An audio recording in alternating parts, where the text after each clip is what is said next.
Hi all. നമ്മൾ ഇന്ന് discuss ചെയ്യാൻ പോകുന്നത് +1 പൊളിറ്റിക്കൽ സയൻസിലെ പ്രീവിയസ് ഇയർ ക്വസ്റ്റ്യൻസ് ആണ്. അപ്പൊ നമ്മൾ ഫസ്റ്റ് ആദ്യം ഷോർട്ട് ആൻസറിന്റെ 1 വേർഡിന്റെ ഒക്കെ ചെയ്തിട്ടുണ്ടായിരുന്നു. ഇത് നമ്മൾ ലോങ് എസ്സേ പോലത്തെ അല്ലെങ്കിൽ 5 മാർക്കിന് 6 മാർക്കിന് 10 മാർക്കിനൊക്കെ വരുന്ന ലോങ് എസ്സേ പോലത്തെ ക്വസ്റ്റ്യൻസ് ആണ് ഇന്ന് ഡിസ്കസ് ചെയ്യാൻ വേണ്ടി പോണത് കേട്ടോ. അപ്പൊ നോക്കിയേ, ഫസ്റ്റ് ക്വസ്റ്റ്യൻ നോക്കിയേ, what is the constitution, explain the functions of constitution. ഇത് എല്ലാ എക്സാമിനും ചോദിക്കുന്ന ഒരു ചോദ്യമാണ്. അല്ലെങ്കിൽ എന്താ പറയാ, ഇപ്പൊ നിങ്ങൾ ഓണപരീക്ഷ ഫേസ് ചെയ്യാൻ പോവുകയാണ്, അപ്പൊ ഷുവർ ആയിട്ടുള്ള ഒരു ക്വസ്റ്റ്യൻ ആണ് എന്താണ് കോൺസ്റ്റിറ്റ്യൂഷൻ. നമ്മുടെ ഫസ്റ്റ് ചാപ്റ്റർ എന്ന് വരുന്ന ഒരു ക്വസ്റ്റ്യൻ ആണ്, എന്താണ് കോൺസ്റ്റിറ്റ്യൂഷൻ. അതുപോലെ തന്നെ അതിന്റെ ഫങ്ഷൻസ് എന്ത് ചെയ്യുക, നിങ്ങൾ എഴുതുക. അപ്പൊ എന്താണ് കോൺസ്റ്റിറ്റ്യൂഷൻ? നമ്മൾ ക്ലാസ്സിൽ പറഞ്ഞിട്ടുണ്ടായിരുന്നു, ഒരു രാഷ്ട്രത്തിന്റെ ഭരണവുമായി ബന്ധപ്പെടുന്ന മൗലികമായ തത്വങ്ങളാണ് എന്ത് ഭരണഘടന, അല്ലെങ്കിൽ ഒരു ഗ്രന്ഥം അല്ലെങ്കിൽ നിയമ പുസ്തകമാണ് എന്ത് ഭരണഘടന എന്ന് പറഞ്ഞിട്ടുള്ളത്. അപ്പൊ നിങ്ങൾ എന്ത് ചെയ്യുക, ആദ്യം ഒരു ഡെഫിനിഷൻ കൊടുക്കുക. ഭരണഘടനയ്ക്ക് ഒരു ഡെഫിനിഷൻ ആണ് ആദ്യം ഇവിടെ കൊടുക്കേണ്ടത്. പിന്നെയോ അതിന്റെ ഫങ്ഷൻസ് എഴുതണം അല്ലെ. ഫങ്ഷൻസ് കുറച്ച് അധികം ടെക്സ്റ്റിനകത്ത് പരാമർശിക്കുന്നുണ്ട്. അപ്പൊ നിങ്ങൾ അത് പോയിന്റ് വൈസ് ആയിട്ട് ഓരോ ഫങ്ഷൻസും അതിൽ ആഡ് ചെയ്ത് കൊടുക്കുക. അപ്പൊ എന്തൊക്കെയാ, നമുക്ക് പെട്ടെന്ന് ചുരുക്കി പറയാം. ഫങ്ഷൻസ് 1-2 ഫങ്ഷൻസ് ഞാൻ പറയാം. അതായത് എന്തായിരുന്നു ഒന്നാമത്തത്, ഭരണഘടന ഏകോപനവും ഉറപ്പും നൽകുന്നു എന്ന് പറഞ്ഞിട്ട് നമ്മൾ പഠിച്ചിട്ടുള്ള കാര്യമാണ്. ഏകോപനവും ഉറപ്പും നൽകുന്നുണ്ട്. പിന്നെയോ തീരുമാനാധികാരം നിശ്ചയിക്കുന്നുണ്ട്. ഗവൺമെന്റിന്റെ അധികാരങ്ങൾക്ക് പരിമിതികൾ അല്ലെ വെക്കുന്നുണ്ട്. പിന്നെയോ സമൂഹത്തിന്റെ ലക്ഷ്യങ്ങളും അഭിലാഷങ്ങളും അതൊരു ഫംഗ്ഷൻ ആണ്. പിന്നെ ഒരു ജനതയുടെ മൗലികമായ വ്യക്തിത്വം, ഇതൊക്കെയാണ് എന്ത് കോൺസ്റ്റിറ്റ്യൂഷന്റെ മേജർ ആയിട്ടുള്ള ഫങ്ഷൻസ് പറയാനുള്ളത്. അപ്പൊ എന്താണ് കോൺസ്റ്റിറ്റ്യൂഷൻ എന്ന് ചോദിച്ചു കഴിഞ്ഞാൽ, എന്താണ് ഭരണഘടന എന്ന് ചോദിച്ചു കഴിഞ്ഞാൽ, നമ്മൾ ആദ്യം അതിനൊരു ഡെഫിനിഷൻ ആണ് നിങ്ങൾ കൊടുക്കേണ്ടത്, നിർബന്ധമായിട്ടും കൊടുക്കേണ്ട കാര്യം. വാട്ട് ഈസ് ദ കോൺസ്റ്റിറ്റ്യൂഷൻ എന്നുള്ളതിന് നിങ്ങൾ എന്ത് ചെയ്യുക, ആൻസർ ചെയ്യുക. പിന്നീടാണ് എന്ത് എക്സ്പ്ലെയിൻ ദ ഫംഗ്ഷൻ, പിന്നീട് എന്ത് ചെയ്യുക, അതിന്റെ ഫങ്ഷൻസ് മാത്രം പോയിന്റ് വൈസ് എഴുതിയാൽ പോരാ, എന്നും കൂടെ വേണം നിങ്ങൾ ഓരോന്നും ചുരുക്കി എഴുതാൻ വേണ്ടിയിട്ട് ശ്രമിക്കാന്നല്ല. എന്തായാലും ഫങ്ഷൻസ് എന്ന് ചോദിച്ചു കഴിഞ്ഞാൽ ഒരു പോയിന്റിൽ മാത്രം ഒതുക്കാണ്ട് ആ ഓരോ പോയിന്റും എന്ത് ചെയ്യുക, നിങ്ങൾ എലാബറേറ്റ് ചെയ്ത് എഴുതണം എന്നുള്ളതാണ്. മറക്കാതെ അത് എഴുതന്നെ വേണം. ഒന്ന് നമ്മൾ പറഞ്ഞു, ഭരണഘടന ഏകോപനവും ഉറപ്പും നൽകുന്നുണ്ട്. പിന്നെയോ തീരുമാനാധികാരം നിശ്ചയിക്കുന്നു. ഗവൺമെന്റിന്റെ അധികാരങ്ങൾക്ക് പരിമിതികളുണ്ട്. പിന്നെയോ സമൂഹത്തിലെ ലക്ഷ്യങ്ങളും അഭിലാഷങ്ങളും. പിന്നെ വരുന്നത് ഒരു ജനതയുടെ എന്താ മൗലികമായ വ്യക്തിത്വം. ഇത് ഞാൻ ഡിഫൈൻ ചെയ്ത് പറയുന്നില്ല, കാരണം നമ്മൾ ഓൾറെഡി ക്ലാസ്സിൽ ഡിസ്കസ് ചെയ്ത കാര്യമാണ് ഇത് എങ്ങനെയൊക്കെയാണ് എന്തൊക്കെയാണെന്നുള്ളത്. അപ്പോൾ പോയിന്റ് വൈസ് ഞാൻ ഇവിടെ പറഞ്ഞു എന്നുള്ളത്, നിങ്ങൾ ആൻസർ ചെയ്യുമ്പോൾ എന്ത് ചെയ്യുക, നിങ്ങൾ ഇത് എല്ലാം എലാബറേറ്റ് ചെയ്ത് എഴുതാൻ വേണ്ടിയിട്ട് ശ്രമിക്കും. നെക്സ്റ്റ് ക്വസ്റ്റ്യൻ നോക്കിയേ, explain the fundamental rights in the constitution of India. അതും ഈ പറഞ്ഞതുപോലെ ഇമ്പോർട്ടന്റ് ആയിട്ടുള്ള ചോദ്യമാണ്. എന്താണ് ഫണ്ടമെന്റൽ റൈറ്റ്സ് അല്ലെങ്കിൽ മൗലിക അവകാശങ്ങൾ എന്താണ്? നമ്മൾ ഇന്ത്യൻ ഭരണഘടനയ്ക്കകത്ത് ഉള്ള ഒന്നാണ്, അല്ലെങ്കിൽ ഉള്ള ഒരു റൈറ്റ്സ് ആണ് എന്ത് ഫണ്ടമെന്റൽ റൈറ്റ്സ് എന്ന് പറയുന്നത്. അപ്പോ അത് എന്താണ്, അത് ഒരു ലോങ് എസ്സേ വരാൻ ചാൻസ് ഉള്ള ഒരു ക്വസ്റ്റ്യൻ ആണ്. കാരണം അത്രത്തോളം നമുക്കത് എഴുതാനുണ്ട്. അപ്പോ ഫണ്ടമെന്റൽ റൈറ്റ്സ് അതിൽ തന്നെ വിവിധ തരത്തിലുള്ള 6ഓളം അവകാശങ്ങൾ വരുന്നുണ്ട്. അപ്പൊ അത് ഏതൊക്കെ അതിലും പിന്നെ ഡിവിഷൻസ് ആയിട്ട് പലതരത്തിലുള്ള ആർട്ടിക്കിൾ വരുന്നുണ്ട്. ആ ആർട്ടിക്കിളിലും പല കാര്യങ്ങളും പറയുന്നുണ്ട്. അപ്പൊ അതൊക്കെ കൃത്യമായിട്ട് നമുക്ക് അറിഞ്ഞിരിക്കണം. എന്നാൽ മാത്രമേ ഇങ്ങനെ ഒരു എസ്സേ ക്വസ്റ്റ്യൻ വന്നു കഴിഞ്ഞു കഴിഞ്ഞാൽ നമുക്ക് അതിനെ ആൻസർ ചെയ്യാൻ പറ്റത്തുള്ളൂ. അപ്പൊ നോക്കിയേ, ഫണ്ടമെന്റൽ റൈറ്റിലെ മൗലിക അവകാശങ്ങൾ എന്താണ്? ഈ മൗലിക അവകാശങ്ങൾ എന്നൊക്കെ പറഞ്ഞാൽ നിങ്ങൾക്ക് അതായത് നിങ്ങൾക്കും വേണ്ടേ ഈ ഒരു മൗലികമായിട്ടുള്ള അവകാശങ്ങളൊക്കെ? ചിന്തിച്ചിട്ടുണ്ടോ? ഇന്ത്യൻ കോൺസ്റ്റിറ്റ്യൂഷന്റെ 3-ാം ഭാഗത്തിലാണ് എന്ത് ഈ ഒരു മൗലിക അവകാശങ്ങളെ കുറിച്ച്, അല്ലെങ്കിൽ മൗലിക അവകാശങ്ങളുടെ വിഭാഗം മൗലിക അവകാശങ്ങളെ കുറിച്ച് എന്ത് ചെയ്തിട്ടുള്ളത്, പരാമർശിച്ചിട്ടുള്ളത്. ശരിക്കും പറഞ്ഞാൽ അപ്പോ ഇങ്ങനെ ഒരു 1 വേർഡ് ചോദ്യം ചോദിക്കാൻ ചാൻസ് ഉണ്ട്. എന്ത് ഈ ഒരു മൗലിക അവകാശം ഏത് പാർട്ടിൽ, ഏത് ഭാഗത്തിൽ, ഭരണഘടനയുടെ ഏത് ഭാഗത്തിലാണ് വരുന്നത്? അപ്പൊ എന്താണ് ആൻസർ എഴുതേണ്ടത്? 3-ാം പാർട്ടിലാണ് ഈ ഒരു മൗലിക അവകാശങ്ങളെ കുറിച്ച് പരാമർശിച്ചിട്ടുള്ളത്. അതായത് ആഫ്റ്റർ ഇൻഡിപെൻഡൻസ് എന്ന് പറയും. അതായത് നമുക്ക് സ്വാതന്ത്ര്യം കിട്ടിയതിനു ശേഷം കോൺസ്റ്റിറ്റ്യൂഷൻ തയ്യാറാക്കുമ്പോൾ ഭരണഘടനയിൽ സിവിൽ റൈറ്റ് അഥവാ പൗരത്വ നിയമം ഉൾപ്പെടുത്തണം എന്നതിനെ കുറിച്ചും അതേപോലെ തന്നെ അത് സംരക്ഷിക്കപ്പെടണം എന്നതിനെ കുറിച്ചൊക്കെ ഒപ്പീനിയൻ നിലനിന്നിരുന്നു എന്നുള്ളതാണ്. ഓക്കെ, അപ്പോ ഭരണഘടന എന്ത് ചെയ്തു? അതായത് പ്രത്യേകം സംരക്ഷിക്കപ്പെടേണ്ട അവകാശങ്ങളുടെ ഒരു പട്ടിക അങ്ങോട്ട് തയ്യാറാക്കി. ആ പട്ടികയാണ് എന്ത് ഈ ഫണ്ടമെന്റൽ റൈറ്റ്സ് അഥവാ മൗലിക അവകാശങ്ങൾ എന്ന് പറയുന്ന പേരിൽ അറിയപ്പെടുന്നത്. ഓക്കെ, ഇത് സാധാരണ നിയമങ്ങൾ പോലെയൊന്നും അല്ല കേട്ടോ. ഇതിൽ നമുക്ക് എന്ത് ചെയ്യാൻ പറ്റില്ല, അല്ലെങ്കിൽ സാധാരണ നിയമങ്ങൾ എന്ന് പറഞ്ഞു കഴിഞ്ഞാൽ നിയമനിർമ്മാണ സഭകൾക്ക് എന്ത് ചെയ്യാൻ പറ്റും, മാറ്റം വരുത്താൻ വേണ്ടിയിട്ട് പറ്റും. പക്ഷെ ഫണ്ടമെന്റൽ റൈറ്റ്സിന് എന്താണ്, ഭരണഘടന തന്നെ ഭേദഗതി ചെയ്താൽ മാത്രമേ അത് എന്ത് ചെയ്യാൻ പറ്റുള്ളൂ, മാറ്റാൻ പറ്റത്തുള്ളൂ. അതായത് സാധാരണ നിയമങ്ങളെ പോലെ അല്ല ഈ മൗലിക അവകാശങ്ങൾ. അതിന് മാറ്റം വരുത്തണമെന്നുണ്ടെങ്കിൽ നമ്മുടെ ഭരണഘടന തന്നെ എന്ത് ചെയ്യണം, വിചാരിക്കണം എന്നുള്ളതാണ് ശ്രദ്ധിക്കേണ്ട കാര്യം. പിന്നെയോ ഇനി ഏതൊക്കെയാണ് നമ്മുടെ ഫണ്ടമെന്റൽ റൈറ്റ്സ്? നമ്മൾ പറഞ്ഞു 6 വിധത്തിൽ എന്തുണ്ട്, അവകാശങ്ങളുണ്ട്. അപ്പോ ഇത്രയും അവകാശങ്ങൾ ഉണ്ട്, അതൊക്കെ കൂടിയതാണ് എന്ത് മൗലിക അവകാശങ്ങൾ എന്ന് പറയുന്നത്. ഓരോ പൗരനും ലഭിക്കേണ്ട അല്ലെങ്കിൽ നമുക്ക് അവകാശപ്പെട്ടതാണ് ആ ഒരു മൗലിക അവകാശം എന്ന് പറയുന്നത്. അപ്പൊ നോക്കി, ആദ്യത്തെ അവകാശം എന്താ, ഫണ്ടമെന്റൽ റൈറ്റ്സിലെ ആദ്യത്തെ അവകാശം വരുന്നത് എന്താണ്, right to equality. Okay, right to equality ആണ് ആദ്യം വരുന്നത്. അല്ലെങ്കിൽ എന്തിനുള്ള അവകാശം, സമത്വത്തിനുള്ള അവകാശം. ഓക്കെ, പിന്നെയോ റൈറ്റ് ടു ഫ്രീഡം, സ്വാതന്ത്ര്യത്തിനുള്ള അവകാശം. Right against exploitation, right to freedom of religion, cultural and educational rights of minorities, right to constitutional remedies. ഇത്തരത്തിലാണ് നമ്മളുടെ മൗലിക അവകാശങ്ങൾ വരുന്നത്. ഓക്കെ, അപ്പൊ റൈറ്റ് ടു ഈക്വാളിറ്റി നമുക്ക് പെട്ടെന്ന് പറഞ്ഞു. റൈറ്റ് ടു ഡീറ്റെയിൽ ആയിട്ട് എടുക്കുന്നില്ല, കാരണം ജസ്റ്റ് ക്വസ്റ്റ്യൻ പേപ്പർ നമ്മൾ ഡിസ്കസ് ചെയ്യുന്നതേ ഉള്ളൂ. ഓക്കെ, അപ്പൊ നോക്കിയേ, ഫസ്റ്റ് റൈറ്റ് ടു ഈക്വാളിറ്റിയാ പറയുന്നത്. എന്താ റൈറ്റ് ടു ഈക്വാളിറ്റി, അല്ലെങ്കിൽ സമത്വത്തിനുള്ള അവകാശമാണ് പറയുന്നത്. ഇത് ആർട്ടിക്കിൾ 14-18 വരുന്ന ഒരു കാര്യമാണ്. ആർട്ടിക്കിൾ 14-18. അപ്പൊ ഓരോ അവകാശങ്ങളും പരാമർശിക്കുന്നത് വിവിധ തരത്തിലുള്ള ആർട്ടിക്കിളിലാണ്. ഓക്കെ, അപ്പൊ ആ ആർട്ടിക്കിൾ എന്ത് ചെയ്യുക, അത് വൺ വേർഡ് ആയിട്ട് ചോദിക്കാൻ ചാൻസ് ഉണ്ട്. അപ്പൊ അതെന്ത് ചെയ്യുക, നിങ്ങൾ മനസ്സിലാക്കി വെക്കേണ്ട കാര്യമാണ്. ഓക്കെ, അപ്പൊ ആദ്യം റൈറ്റ് ടു ഈക്വാളിറ്റി ആണ് നമ്മൾ ചർച്ച ചെയ്യാൻ പോകുന്നത്. സമത്വത്തിനുള്ള അവകാശം എന്ന് പറയുമ്പോൾ ആർട്ടിക്കിൾ 14-18 അത് പരാമർശിക്കുന്നത്. ഓക്കെ, അതില് പല കാര്യങ്ങളും പറയുന്നുണ്ട്. ഒന്ന് പറയുന്നത് വിവേചനത്തിൽ നിന്നും സംരക്ഷണം. ഓക്കെ, അതൊരു അവകാശമാണ് അല്ലെ, ഡിസ്ക്രിമിനേഷൻസ് ഒന്നും പാടില്ല എന്ന് പറഞ്ഞു തരുന്നുണ്ട്. പിന്നെയോ അവസര സമത്വം, അതായത് എല്ലാവർക്കും ഒരുപോലെ അവസരം ലഭിക്കണം. പിന്നെയോ ഐക്യനിർമാർജനം. ഐക്യനിർമാർജനം എന്നൊക്കെ പറഞ്ഞാൽ എന്താ, തൊട്ടുകൂടായ്മ. ഓക്കെ, അതൊക്കെ നിലനിന്നിട്ടുണ്ടായിരുന്നു നമ്മുടെ സമൂഹത്തിൽ. അപ്പൊ തൊട്ടുകൂടായ്മ ഇല്ലാണ്ടാക്കാനുള്ള വകുപ്പൊക്കെയാണ് അത്. പിന്നെയോ ബഹുമതികൾ ഒഴിവാക്കൽ എന്ന് പറയുന്നത്, അതായത് നമ്മുടെ രാജ്യത്തിനകത്ത് അവാർഡ് അർഹിക്കാതെ ലഭിക്കുകയാണെങ്കിൽ അത്തരത്തിലുള്ള ഒരു എന്താ പറയാ സംഭവങ്ങള്, അവാർഡ്, ഓക്കെ, ദാനം ലഭിക്കല് എന്നൊക്കെ പറയും. അതൊക്കെ എന്ത് ചെയ്യും, അബോളിഷൻ അല്ലെങ്കിൽ അത് ബഹിഷ്കരിക്കും. അതൊന്നും പറ്റില്ല എന്നുള്ളതാണ്. ഓക്കെ, അപ്പൊ റൈറ്റ് ടു ഈക്വാളിറ്റി അതിന്റെ അകത്ത് തന്നെ സബ് ഡിവിഷൻസ് ആയിട്ട് കുറെ കാര്യങ്ങൾ പറയുന്നുണ്ട്. വിവേചനത്തിൽ നിന്നുള്ള സംരക്ഷണം, അവസര സമത്വം, ഇതിനൊക്കെ വേണ്ടിയിട്ടുള്ള ആർട്ടിക്കിൾ, വകുപ്പും കാര്യങ്ങളൊക്കെ അതിനകത്ത് പരാമർശിക്കുന്നുണ്ട്. രണ്ടാമതാണ് റൈറ്റ് ടു ഫ്രീഡം. എന്താണ്, സ്വാതന്ത്ര്യത്തിന് വേണ്ടിയിട്ടുള്ള അവകാശം എന്ന് പറയുന്നത്. അപ്പൊ സ്വാതന്ത്ര്യത്തിന് വേണ്ടിയിട്ടുള്ള അവകാശം ആർട്ടിക്കിൾ 19-22 പറയുന്നത്. ഓക്കെ, അപ്പോ പെട്ടെന്ന് പറഞ്ഞു പോരാ നമുക്ക് കേട്ടോ. അപ്പോ ഈ ഒരു റൈറ്റ് ടു ഫ്രീഡം എന്നത് അതിന്റെ കീഴില് 6 അവകാശങ്ങൾ നിലനിൽക്കുന്നുണ്ട് എന്നാണ്. ഇന്ത്യൻ പൗരന്മാർക്ക് 6 അവകാശങ്ങൾ ഉറപ്പ് നൽകുന്നുണ്ട് എന്നുള്ളതാണ് മനസ്സിലാക്കേണ്ട കാര്യം, റൈറ്റ് ടു ഫ്രീഡം എന്നുള്ളത്. ഓക്കെ, നോക്കി, അതിൽ ഫസ്റ്റ് വരുന്നത് freedom of speech and expression ആണ്. സംഭാഷണ സ്വാതന്ത്ര്യത്തിനും ആവിഷ്കാര സ്വാതന്ത്ര്യത്തിനുമുള്ള അവകാശം എന്നാ പറയുന്നത്. അപ്പോ എന്താണ്, എന്തും സംസാരിക്കാനും പ്രകടിപ്പിക്കാനും ഉള്ള ഒരു അവകാശം. ഓക്കെ, ശ്രദ്ധിക്കുക, റൈറ്റ് ടു ഫ്രീഡം എന്ന് പറയുന്ന മൗലിക അവകാശത്തിൽ എന്താണ്, പൗരന്മാർക്ക് 6 അവകാശങ്ങൾ ഉറപ്പ് നൽകുന്നുണ്ട് എന്നാ പറയുന്നത്. അപ്പൊ റൈറ്റ് ടു ഫ്രീഡത്തിന്റെ താഴെ ഒരു 6 അവകാശങ്ങൾ വേറെയും വരുന്നുണ്ട് എന്നുള്ളതാണ്. ഓക്കെ, അത് നമ്മൾ പറഞ്ഞു. ആദ്യത്തത് എന്താണ്, സംഭാഷണ സ്വാതന്ത്ര്യത്തിനും ആവിഷ്കാര സ്വാതന്ത്ര്യത്തിനുമുള്ള അവകാശം. രണ്ടാമത്തത് സമ്മേളന സ്വാതന്ത്ര്യമാണ്. സമ്മേളന സ്വാതന്ത്ര്യം എന്ന് പറഞ്ഞു കഴിഞ്ഞാൽ കൂട്ടം ചേരാനുള്ള ഒക്കെ ഒരു അവകാശം എന്ന് പറയാം. പിന്നെയോ സംഘടനാ സ്വാതന്ത്ര്യം, അല്ലെങ്കിൽ എന്താ പറയുന്നേ, സംഘടനാ സ്വാതന്ത്ര്യം എന്ന് പറയുമ്പോൾ സംഘടനകളൊക്കെ രൂപീകരിക്കാനുള്ള ആ ഒരു അവകാശം.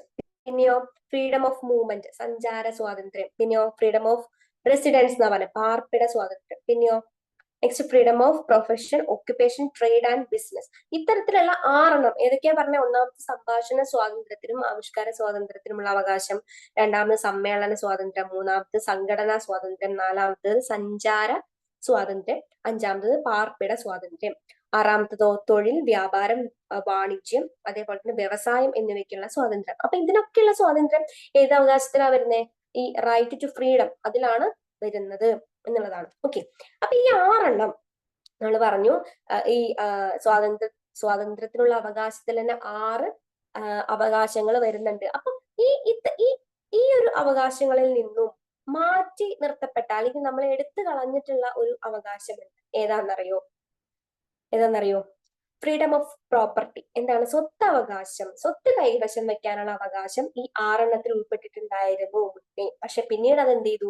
എടുത്തു കളഞ്ഞു എന്നുള്ളതാണ് മനസ്സിലാക്കേണ്ട കാര്യം. ഓക്കെ, അപ്പൊ സ്വത്തവകാശത്തിനുള്ള ഒരു അവകാശം അല്ലെങ്കിൽ സ്വത്ത് കൈവശം വെക്കാനുള്ള ഒരു അവകാശം എടുത്തു കളഞ്ഞിട്ടുണ്ട് എന്നുള്ളതാണ്. ഏത് ഭരണഘടനാ ഭേദഗതി പ്രകാരം? നമ്മൾ പറഞ്ഞു, നമ്മളുടെ മൗലിക അവകാശം എന്ന് പറയുന്നതിൽ മാറ്റം വരുത്തണം എന്നുണ്ടെങ്കിൽ ആര് വിചാരിക്കണം? നമ്മളുടെ ഭരണഘടന തന്നെ വിചാരിക്കണം. അതിലെ അമെന്റ്മെന്റ് പ്രകാരമാണ് നമുക്ക് എന്ത് ചെയ്യാൻ പറ്റത്തുള്ളൂ, ഇത് മാറ്റം വരുത്താൻ വേണ്ടി പറ്റത്തുള്ളൂ. സാധാരണ നിയമങ്ങൾ പോലെയല്ല നമ്മൾ പറഞ്ഞു. അപ്പോ 44-ാം ഭരണഘടനാ ഭേദഗതി പ്രകാരം ഫ്രീഡം ഓഫ് പ്രോപ്പർട്ടി അല്ലെങ്കിൽ സ്വത്തവകാശം എന്ത് ചെയ്തു? എടുത്തു കളഞ്ഞു എന്നുള്ളതാണ്. ഓക്കെ, അപ്പൊ അത് നിങ്ങൾ എന്ത് ചെയ്യാ? മനസ്സിലാക്കി വയ്ക്കുക. പിന്നെ നമ്മൾ പറഞ്ഞു ഈ ആർട്ടിക്കിൾ 19-22 എന്ത് ഈ റൈറ്റ് ടു ഫ്രീഡം എന്ന് പറഞ്ഞത്. അപ്പൊ ആ ആർട്ടിക്കിൾ 20, 21, 22 ഒക്കെ വ്യത്യസ്ത തരത്തിലുള്ള കാര്യങ്ങളാണ് പറഞ്ഞു വരുന്നത്. അതായത് കുറ്റകൃത്യങ്ങൾക്കുള്ള എന്താ പറയാ,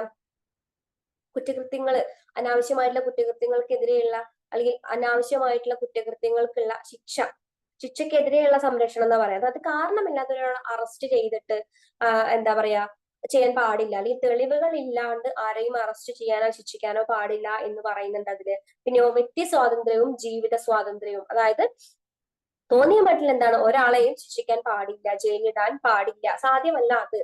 പിന്നെയോ അന്യായമായ അറസ്റ്റിനും അതുപോലെ തന്നെ തടങ്കലിനും എതിരെയുള്ള സംരക്ഷണം. അതായത് എന്താ പറയാ, അനാവശ്യമായിട്ടൊരാൾ അറസ്റ്റ് ചെയ്യുന്ന നമ്മൾ പറഞ്ഞ തടങ്കലില് ഇടാനൊന്നും പാടില്ല. പിന്നെ ഇതിന് കീഴില് വേറൊരു സംഭവം വരുന്നുണ്ട്. എന്താണെന്നറിയോ?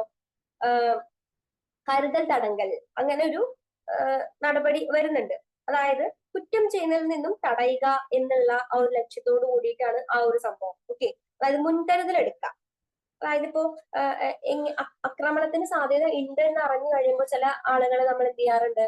പിടിച്ചകത്തിടാറുണ്ട് അല്ലെ? അങ്ങനെ ഒരു സംഭവം ഉണ്ട്. അതായത് അവരെന്തെങ്കിലും അതിക്രമങ്ങൾ കാണിക്കും എന്ന ഉറച്ച ബോധ്യമോ അല്ലെങ്കിൽ ഉറപ്പോ നമുക്ക് ഉണ്ടെന്നുണ്ടെങ്കിൽ നമ്മൾ എന്ത് ചെയ്യും? അല്ലെങ്കിൽ അവരെ ഇത്തരത്തില് ഈ ഒരു കരുതൽ തടങ്കലിൽ ഇടാൻ വേണ്ടിയിട്ട് പറ്റും എന്നുള്ളത് അതൊരു നടപടിയാണ്. അപ്പൊ അതൊക്കെ ഇതിന്റെ കീഴിൽ വരുന്നതാണെന്ന് നിങ്ങൾ എന്ത് ചെയ്യുക? മനസ്സിലാക്കി വെക്കുക. മൂന്നാമത്തത് ഏതാ നോക്കി? റൈറ്റ് അഗെയിൻസ്റ്റ് എക്സ്പ്ലോയിറ്റേഷൻ, ചൂഷണത്തിനെതിരെയുള്ള അവകാശം. എന്താ ചൂഷണം എന്നൊക്കെ പറഞ്ഞു കഴിഞ്ഞാൽ ഇപ്പൊ നമ്മള് സൊസൈറ്റിക്കകത്ത് തന്നെ അല്ലെ ചൂഷണങ്ങളുണ്ട്. പല ആളുകൾക്കും നേരെ അല്ലെങ്കിൽ പലർക്കും നേരെ എന്തുണ്ടാവുന്നുണ്ട്? പല ചൂഷണങ്ങളുണ്ട്. പല കാര്യത്തിന് എന്ത് ചെയ്യാറുണ്ട്? ചൂഷണങ്ങൾ ഉണ്ടാവാറുണ്ട്. അപ്പൊ ഈ ഒരു അവകാശം ആർട്ടിക്കിൾ 23-24 പറയപ്പെടുന്നത് കേട്ടോ. അപ്പൊ 23-ലും 24-ലും വിവിധ തരത്തിലുള്ള കാര്യങ്ങൾ പരാമർശിക്കുന്നുണ്ട് എന്നുള്ളത് എന്ത് ചെയ്യാ? മനസ്സിലാക്കുക. അതായത് എന്താ പറയുന്നത്? ഈ അടിമപ്പണികളും അതുപോലെ തന്നെ ആരെങ്കിലും നിർബന്ധിച്ച് തൊഴിൽ ചെയ്യിപ്പിക്കുന്നതിനൊക്കെ എന്ത് ചെയ്യുക? എതിർക്കുക അല്ലെങ്കിൽ അതിനൊക്കെ നിരോധിക്കാം. നമുക്കറിയാം അസാൻമാർഗിക ചെയ്തികളെയും അതേപോലെ തന്നെ അടിമപ്പണികളെയും മറ്റു നിർബന്ധിത തൊഴിലുകളെയും നിരോധിക്കുന്നു എന്നാ പറയുന്നത്. അപ്പൊ എന്താണ്? നമുക്കറിയാം ഈ ബാലവേല ഒക്കെ കേട്ടിട്ടുണ്ടല്ലോ. അതാണ് 24-ാം ആർട്ടിക്കിളിൽ പറയുന്നത്. എന്താണ്? 14 വയസ്സിന് താഴെയുള്ള കുട്ടികളെ കൂടെ തൊഴിൽ ചെയ്യിക്കുക, അതൊക്കെ എന്തെങ്കിലും നിരോധിക്കുന്നുണ്ട് ഈ ഒരു അവകാശം അല്ലെങ്കിൽ അവകാശത്തിന്റെ കീഴിൽ അല്ലെങ്കിൽ ഇത് പ്രകാരം അതൊക്കെ എന്ത് ചെയ്യുന്നുണ്ട്? നിരോധിക്കുന്നുണ്ട് എന്നുള്ളതാണ്. ഇനി നോക്കിയേ, നാലാമത്തത് എന്താ? Right to freedom of religion, മതസ്വാതന്ത്ര്യത്തിനുള്ള അവകാശം എന്നാ പറയുന്നത്. അപ്പൊ നമുക്കൊക്കെ എന്തെന്ന് മതമുണ്ട്, ജാതിയുണ്ട് അല്ലെ? അപ്പൊ അത് ഇപ്പോ മതം പ്രചരിപ്പിച്ച് നടക്കാനൊന്നും പാടില്ല എന്നൊക്കെ പറയാം. പക്ഷെ നമ്മളുടെ ഉള്ളിൽ എന്തുണ്ട്? നമ്മളുടെ മതത്തോട് ഇത്തിരി ഒരു കൂറുണ്ട് എന്നൊക്കെ പറയാം. അത് പറഞ്ഞ ആരെങ്കിലും എതിർക്കുമെന്ന് അറിയില്ല. പക്ഷെ അതാണ് എന്ത് യാഥാർത്ഥ്യം എന്ന് പറയുന്നത്. അപ്പൊ ഈ right to freedom of religion എന്ന് പറയുന്നത് ആർട്ടിക്കിൾ 25-28 വരുന്നത്. അപ്പൊ മനസ്സിലാക്കണം, ഈ 25, 26, 27, 28 ഈ ആർട്ടിക്കിളിലൊക്കെ എന്താണ് വ്യത്യസ്ത തരത്തിലുള്ള കാര്യങ്ങൾ പറയുന്നുണ്ട്. നിങ്ങൾ ടെക്സ്റ്റ് അകത്തുണ്ട്, അതെന്തായാലും എന്ത് ചെയ്യുക? നല്ലതുപോലെ വായിക്കണം. ഓക്കെ, അപ്പൊ ആർട്ടിക്കിൾ 25 പ്രകാരം പറയുന്നത് അതായത് നാം വിശ്വസിക്കുന്ന മതത്തെ എന്ത് ചെയ്യുക? പ്രചരിപ്പിക്കാനും അതേപോലെ തന്നെ വിശ്വസിക്കാനുമുള്ള അവകാശം, അതിന്റെ ആചാരങ്ങളെ അനുഷ്ഠിക്കാനും പൂർണ്ണമായ അവകാശങ്ങൾ ഉണ്ടെന്നാ പറയാം അല്ലെ? നാം വിശ്വസിക്കുന്ന മതത്തെ പ്രചരിപ്പിക്കാം. ഓക്കെ, പ്രചരിപ്പിക്കാനും അതിൽ ഉറച്ചു വിശ്വസിക്കാനുമുള്ള അവകാശം നമുക്ക് വേണം, അത് നമുക്കുണ്ട് എന്നുള്ളതാണ്. ഇനി ആർട്ടിക്കിൾ 26 പ്രകാരം ഓരോ മതത്തിനും അതിൻ്റെതായിട്ടുള്ള രീതികൾ ഉണ്ടാവും എന്നുള്ളതാണ്. ഓക്കെ, അത് എന്തായിരിക്കണം? ധാർമ്മികത ഏറിയതായിരിക്കണം, അല്ലെങ്കിൽ മോറൽ ആയിരിക്കണം. ഇനി ആർട്ടിക്കിൾ 27 പ്രകാരം പിരിവ് നടത്താറുണ്ടല്ലേ നമ്മൾ, പക്ഷെ അതൊരിക്കലും ഫോഴ്സ് ചെയ്ത് എന്ത് ചെയ്യരുത്, പിരിക്കരുത് എന്നുള്ളതാണ്. പിന്നെയോ ആർട്ടിക്കിൾ 28 പ്രകാരം വിദ്യാഭ്യാസ സ്ഥാപനങ്ങളെ മതം ഉപയോഗിച്ച് കാണരുത്, അല്ലെങ്കിൽ മതം പ്രൊമോട്ട് ചെയ്യുന്ന വിദ്യാഭ്യാസ സ്ഥാപനങ്ങൾ പാടില്ല. അപ്പൊ ഗവൺമെന്റിന്റെ കീഴിലുള്ള സ്കൂളുകളൊക്കെ ആണെന്നുണ്ടെങ്കിൽ മതപഠനം എന്തായാലും പാടില്ല എന്നുള്ളതാണ്. ഓക്കെ, അപ്പൊ ഇനി എന്താ അഞ്ചാമത്തെ അല്ലേ പറയാനുള്ളത്? യെസ്, അഞ്ചാമത്തെ നോക്കിയേ, കൾച്ചറൽ ആൻഡ് എഡ്യൂക്കേഷണൽ റൈറ്റ്സ്. എന്താണ്? സാംസ്കാരികവും വിദ്യാഭ്യാസപരവുമായിട്ടുള്ള അവകാശങ്ങൾ. അങ്ങനെ അത് പറയുമ്പോ തന്നെ നമുക്കറിയാം അല്ലെ, അതിലെന്തുണ്ട്, നമുക്ക് അവകാശങ്ങൾ കിട്ടേണ്ടതുണ്ട് എന്നുള്ളതാണ്. ഇത് ആർട്ടിക്കിൾ 29 to 30 രണ്ട് ആർട്ടിക്കിളാ വരുന്നത്, 29, 30. 29 എന്താണ് പറയപ്പെടുന്നത് വെച്ചാല് വിദ്യാഭ്യാസ രംഗത്തിൽ എന്താണ് ഈക്വാളിറ്റി നൽകണം. അതായത് എക്സാമ്പിൾ പറയാന്നുണ്ടെങ്കിൽ ഇപ്പൊ നമ്മൾ മലയാളികളാണ് അല്ലെ, അപ്പൊ നമ്മൾ കന്നഡ ഭാഷ സംസാരിക്കുന്നവരടുത്ത് നമ്മൾ പോയിട്ട് നിങ്ങൾ മലയാളം പഠിക്കണം, അല്ലെങ്കിൽ നിങ്ങൾ മലയാളമേ പറയാൻ പാടൂ എന്ന് നമ്മൾ ഫോഴ്സ് ചെയ്യാൻ അത് പാടില്ല എന്നുള്ളതാണ്. അവർക്ക് അവരുടേതായിട്ടുള്ള ലാംഗ്വേജ് ഉണ്ട്, നമുക്ക് നമ്മളേതായിട്ടുള്ള ലാംഗ്വേജ് ഉണ്ട്. അപ്പൊ അവരവരുടെ വിശ്വാസത്തെ തുടർന്ന് പോയിക്കോട്ടെ, നമുക്ക് നമ്മളുടെ വിശ്വാസത്തിന് എന്ത് ചെയ്യാം, തുടർന്ന് പോരാം. ഓക്കെ, അപ്പൊ അങ്ങനെ ഒന്നും അടിച്ചേൽപ്പിക്കാൻ പാടില്ല. അപ്പൊ വിദ്യാഭ്യാസ രംഗത്താണെങ്കിലും ഈക്വാളിറ്റി എന്നുള്ളത് നിർബന്ധമാണ്. അവർ ആ കാറ്റഗറിയിൽ പെടുന്നു, ഇവർ ഈ കാറ്റഗറിയിൽ പെടുന്നു എന്ന് പറഞ്ഞിട്ട് ഒരിക്കലും അവർക്ക് വിദ്യാഭ്യാസം നിഷേധിക്കരുത് എന്നുള്ളതാണ്. ഓക്കെ, ഇനി ആർട്ടിക്കിൾ 30 എന്താ പറയപ്പെടുന്നത്? ധനസഹായത്തിന്റെ പേരിൽ രാഷ്ട്രം സ്ഥാപനങ്ങളോട് വിവേചനം കാണിക്കരുത് എന്നുള്ളതാണ്. അതായത് ഇപ്പൊ മൈനോറിറ്റി ആളുകൾ ഉണ്ടാവുമല്ലോ, ഓക്കെ, അതായത് എണ്ണത്തിൽ എന്താണ് കുറവുള്ള വിഭാഗം, അവരെയാണ് നമ്മൾ മൈനോറിറ്റി എന്ന് പറയുന്നത്. അപ്പൊ അവരുടെ എന്താണ് ഭാഷ മോടി പിടിപ്പിക്കാനും, അല്ലെങ്കിൽ ഈ ഒരു മൈനോറിറ്റി വിഭാഗത്തിന്റെ ഭാഷ മോടി പിടിപ്പിക്കാൻ പ്രത്യേക തരത്തിലുള്ള ഇൻസ്റ്റിറ്റ്യൂഷൻസും അഡ്മിനിസ്ട്രേഷൻസ് ഒക്കെ ഉണ്ടാക്കാനുള്ള അധികാരം നൽകലാണ് എന്ത് ആർട്ടിക്കിൾ 30 അത് പറയുന്നുണ്ട്. പിന്നെ അതേപോലെ തന്നെ അവരുടെ ഇഷ്ടപ്രകാരം വിദ്യാഭ്യാസ സ്ഥാപനങ്ങളിലേക്കുള്ള അവകാശം, അല്ലെങ്കിൽ അങ്ങോട്ടേക്ക് കയറി ചെല്ലാനുള്ള അവകാശവും ആർട്ടിക്കിൾ 30 പ്രകാരം പറയുന്നുണ്ട്. ഓക്കെ, അപ്പൊ അത് ക്ലിയർ ആണെന്ന് വിചാരിക്കുന്നു. ഇനി നമുക്ക് ലാസ്റ്റത്തെയാണ്, അവസാനത്തെ ഏതാണ്, ആറാമത്തെ ഏതാ വരുന്നത്? റൈറ്റ് ടു കോൺസ്റ്റിറ്റ്യൂഷണൽ റെമഡീസ് എന്നാ പറയുന്നത്. ഏറ്റവും ലാസ്റ്റത്തെ ആണ് കേട്ടോ. ഭരണഘടനാപരമായ പ്രതിവിധികൾക്കുള്ള അവകാശമാണ് പറയുന്നത്. അപ്പൊ ഈ ഇപ്പൊ പറഞ്ഞ 5-ൽ നിന്നും വളരെയധികം വ്യത്യസ്തമാണ് എന്ത് ഈ ആറാമത്തത് കേട്ടോ. അതെന്ത് ചെയ്യാ, മനസ്സിലാക്കി വെക്കുക. Right to constitutional remedies article 32, article 32 അത് പറയുന്നത്. ഓക്കെ, അതായത് അംബേദ്കർ ഇതിനെങ്ങനെയാ കണക്കാക്കിയതെന്ന് അറിയോ? ഭരണഘടനയുടെ ഹൃദയവും ആത്മാവുമായിട്ടാണ് ഈ ഒരു അവകാശത്തെ അംബേദ്കർ കണക്കാക്കിയിട്ടുള്ളത്. അതായത് ഇപ്പൊ നമ്മൾ മുകളിൽ 5 കാറ്റഗറി അല്ലെങ്കിൽ 5 കാര്യങ്ങൾ നമ്മൾ പറഞ്ഞു അല്ലെ, എന്താണ് ബാക്കിയുള്ള 5 മൗലിക അവകാശങ്ങൾ നമ്മൾ പറഞ്ഞു. ഇതൊക്കെ കൃത്യമായിട്ട് പാലിക്കപ്പെടുന്നില്ല എങ്കിൽ നമുക്ക് ആരെ സമീപിക്കാം? കോടതിയെ സമീപിക്കാം. അപ്പൊ ഇതൊക്കെ പാലിക്കപ്പെടുന്നില്ല എങ്കിൽ ഈ മൗലിക അവകാശങ്ങൾ നിങ്ങൾ മനസ്സിലാക്കുക, ഇന്ത്യയിലെ ഓരോ പൗരന്മാർക്കും ഉള്ളതാണ്, എനിക്കും നിങ്ങൾക്കൊക്കെ വേണ്ടിയിട്ടുള്ളതാണ് ഈ മൗലിക അവകാശങ്ങൾ. അപ്പൊ അത് എപ്രകാരമെങ്കിലും പാലിക്കപ്പെടാതെ ഇരിക്കുന്നുണ്ടെങ്കിൽ, അല്ലെങ്കിൽ അപ്പൊ നിങ്ങൾ ചിന്തിച്ചാൽ മനസ്സിലാവും അത് എനിക്ക് കിട്ടുന്നുണ്ടോ ഇല്ലേ. അപ്പൊ നിങ്ങൾക്ക് കിട്ടുന്നില്ല എന്ന് തോന്നുകയാണെന്നുണ്ടെങ്കിൽ നിങ്ങൾക്ക് ആരെ സമീപിക്കാം? കോടതിയെ സമീപിക്കാം. ആർട്ടിക്കിൾ 32 പ്രകാരം ഏതൊരു വ്യക്തിക്കും സുപ്രീം കോടതിയിലേക്ക് തന്റെ അവകാശങ്ങളുടെ നടത്തിപ്പിനായിട്ട് കയറി ചെല്ലാം എന്നാണ് പറയുന്നത്. ഓക്കെ, അപ്പോ ഈ ആർട്ടിക്കിൾ 32 പ്രകാരം വിവിധ തരത്തിലുള്ള റിട്ടുകൾ എന്തുണ്ട് പറയപ്പെടുന്നുണ്ട്. റിട്ടുകൾ നമുക്കറിയാം, നമുക്ക് അറിയുന്നുണ്ടോ? റിട്ടുകൾ, കോടതി റിട്ടുകൾ നിങ്ങൾ കേട്ടിട്ടുണ്ടാവും. അപ്പൊ അതിൽ ആദ്യത്തെ റിട്ട് ഇതിൽ പറയുന്നത് ഹേബിയസ് കോർപ്പസ് ആണ്. എന്താ ഹേബിയസ് കോർപ്പസ്? നല്ല പേരാണ് ഹേബിയസ് കോർപ്പസ്, നല്ല സ്റ്റാൻഡേർഡ് ഉണ്ടല്ലോ പേരിന്. എന്താ ഹേബിയസ് കോർപ്പസ് എന്ന് പറഞ്ഞു കഴിഞ്ഞാൽ ഒന്നുമില്ല, ശരീരം ഹാജരാക്കുക. അതായത് അറസ്റ്റ് ചെയ്യപ്പെട്ട ആളെ കോടതിക്ക് മുമ്പാകെ ഹാജരാക്കുക. കോടതി ഉത്തരവിടുകയാണ്. ഓക്കെ, ആളെ കാണുന്നില്ല എന്നുണ്ടെങ്കിൽ ഇന്ന സമയത്തിനുള്ളിൽ നിങ്ങൾ ആളുടെ ബോഡി എന്ത് ചെയ്യണം, അല്ലെങ്കിൽ ആ ഒരു പേഴ്സണെ കോടതിക്ക് മുന്നിൽ ഹാജരാക്കണം എന്ന് പറയുന്നതാണ് ഹേബിയസ് കോർപ്പസ്. ഇനിയോ മാൻഡമസ് അല്ലെ, മാൻഡമസ് എന്താണ്?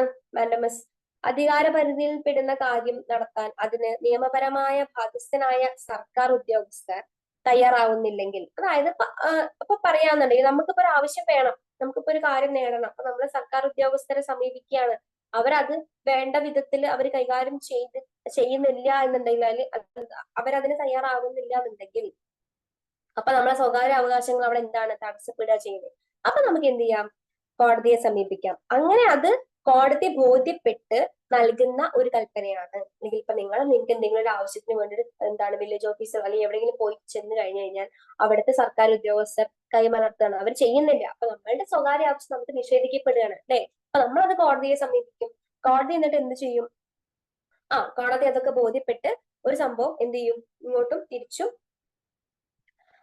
അല്ലെങ്കിൽ കോടതി എന്താണ് ഒരു കൽപ്പന ഉണ്ടാക്കുകയാണ്. അതാണ് എന്ത് മാൻഡമസ് എന്ന് പറയുന്നത്. ഓക്കെ, നെക്സ്റ്റ് നിരോധനം അല്ലെങ്കിൽ പ്രൊഹിബിഷൻ. അടുത്ത റിട്ടാണ്. എന്താണ്, അധികാര പരിധിക്ക് പുറത്ത് ഒരു നിയമം നടപ്പാക്കുന്നത് തടഞ്ഞുകൊണ്ട് ഉന്നത കോടതി കീഴ്ക്കോടതിക്ക് അല്ലെങ്കിൽ മധ്യസ്ഥ കോർട്ടിന് നൽകുന്ന ഒരു ഉത്തരവാണ് എന്നുള്ളത്. അധികാര പരിധിക്ക് പുറത്ത് ഒരു നിയമം നടപ്പാക്കുന്നത് തടഞ്ഞുകൊണ്ട് ഉന്നത കോടതി എന്ന് പറയുമ്പോൾ ഹൈക്കോർട്ട് അല്ലെങ്കിൽ സുപ്രീം കോടതി കീഴ്ക്കോടതിയിലേക്ക് എന്താണ് നൽകുന്ന ഒരു ഉത്തരവാണ് എന്ത്, പ്രൊഹിബിഷൻ അല്ലെങ്കിൽ നിരോധനം എന്ന് പറയും. ഇനി അടുത്ത റിട്ടാണ് കോ വാറന്റോ.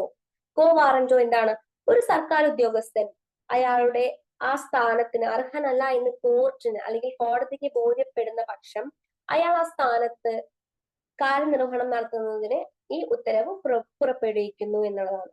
ഓക്കെ, അതായത് കോടതിക്ക് തോന്നുകയാണ് ഒരു സർക്കാർ ഉദ്യോഗസ്ഥനാ അയാൾ ആ പോസ്റ്റിലേക്ക് വേണ്ട അല്ലെങ്കിൽ അർഹനല്ല എന്ന് കോർട്ടിന് ബോധ്യപ്പെടുന്ന സമയം അയാൾ ആ സ്ഥാനത്ത് നിന്ന് കാര്യനിർവഹണം നടത്തുന്നതിന് ഈ ഉത്തരവ് എന്താണ് പുറപ്പെടുവിക്കുന്നു എന്നുള്ളതാണ്. ഓക്കെ, ടെക്സ്റ്റിനകത്തുണ്ട്, നന്നായിട്ട് വായിക്കാം, അപ്പൊ ഒന്നുകൂടെ മനസ്സിലാവും.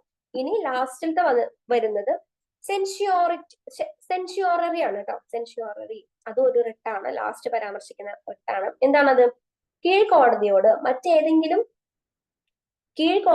അല്ലെങ്കിൽ മറ്റേതെങ്കിലും അധികാരിയോടോ അവിടെ വിചാരണയിൽ ഇരിക്കുന്ന കേസിന്റെ രേഖകൾ ഉന്നത കോടതിയിലേക്ക് കൈമാറാൻ ആവശ്യപ്പെടുന്ന ഉത്തരവാണ്. ഓക്കെ, കീഴ്ക്കോടതി ഏറ്റവും ചെറിയ കോടതിയോടോ അല്ലെങ്കിൽ മറ്റുള്ള അധികാരത്തിൽ ഇരിക്കുന്ന ആരോടെങ്കിലുമോ അല്ലെങ്കിൽ മറ്റേതെങ്കിലും അധികാരികളോടോ അവിടെ വിചാരണയിൽ ഇരിക്കുന്ന കേസിന്റെ അല്ലെങ്കിൽ ഇപ്പൊ അവിടെ നടത്തിക്കൊണ്ട് പോകുന്ന കേസിന്റെ എന്താണ് രേഖകള് ഉന്നത കോടതിയിലേക്ക് കൈമാറാൻ ആവശ്യപ്പെടുന്ന ഉത്തരവ്. ഈ റിട്ടൊക്കെ എന്താണ്, ഒരു തരത്തിലുള്ള ഉത്തരവാണ് കേട്ടോ, കോർട്ടിന്റെ ഉത്തരവുകളാണ്.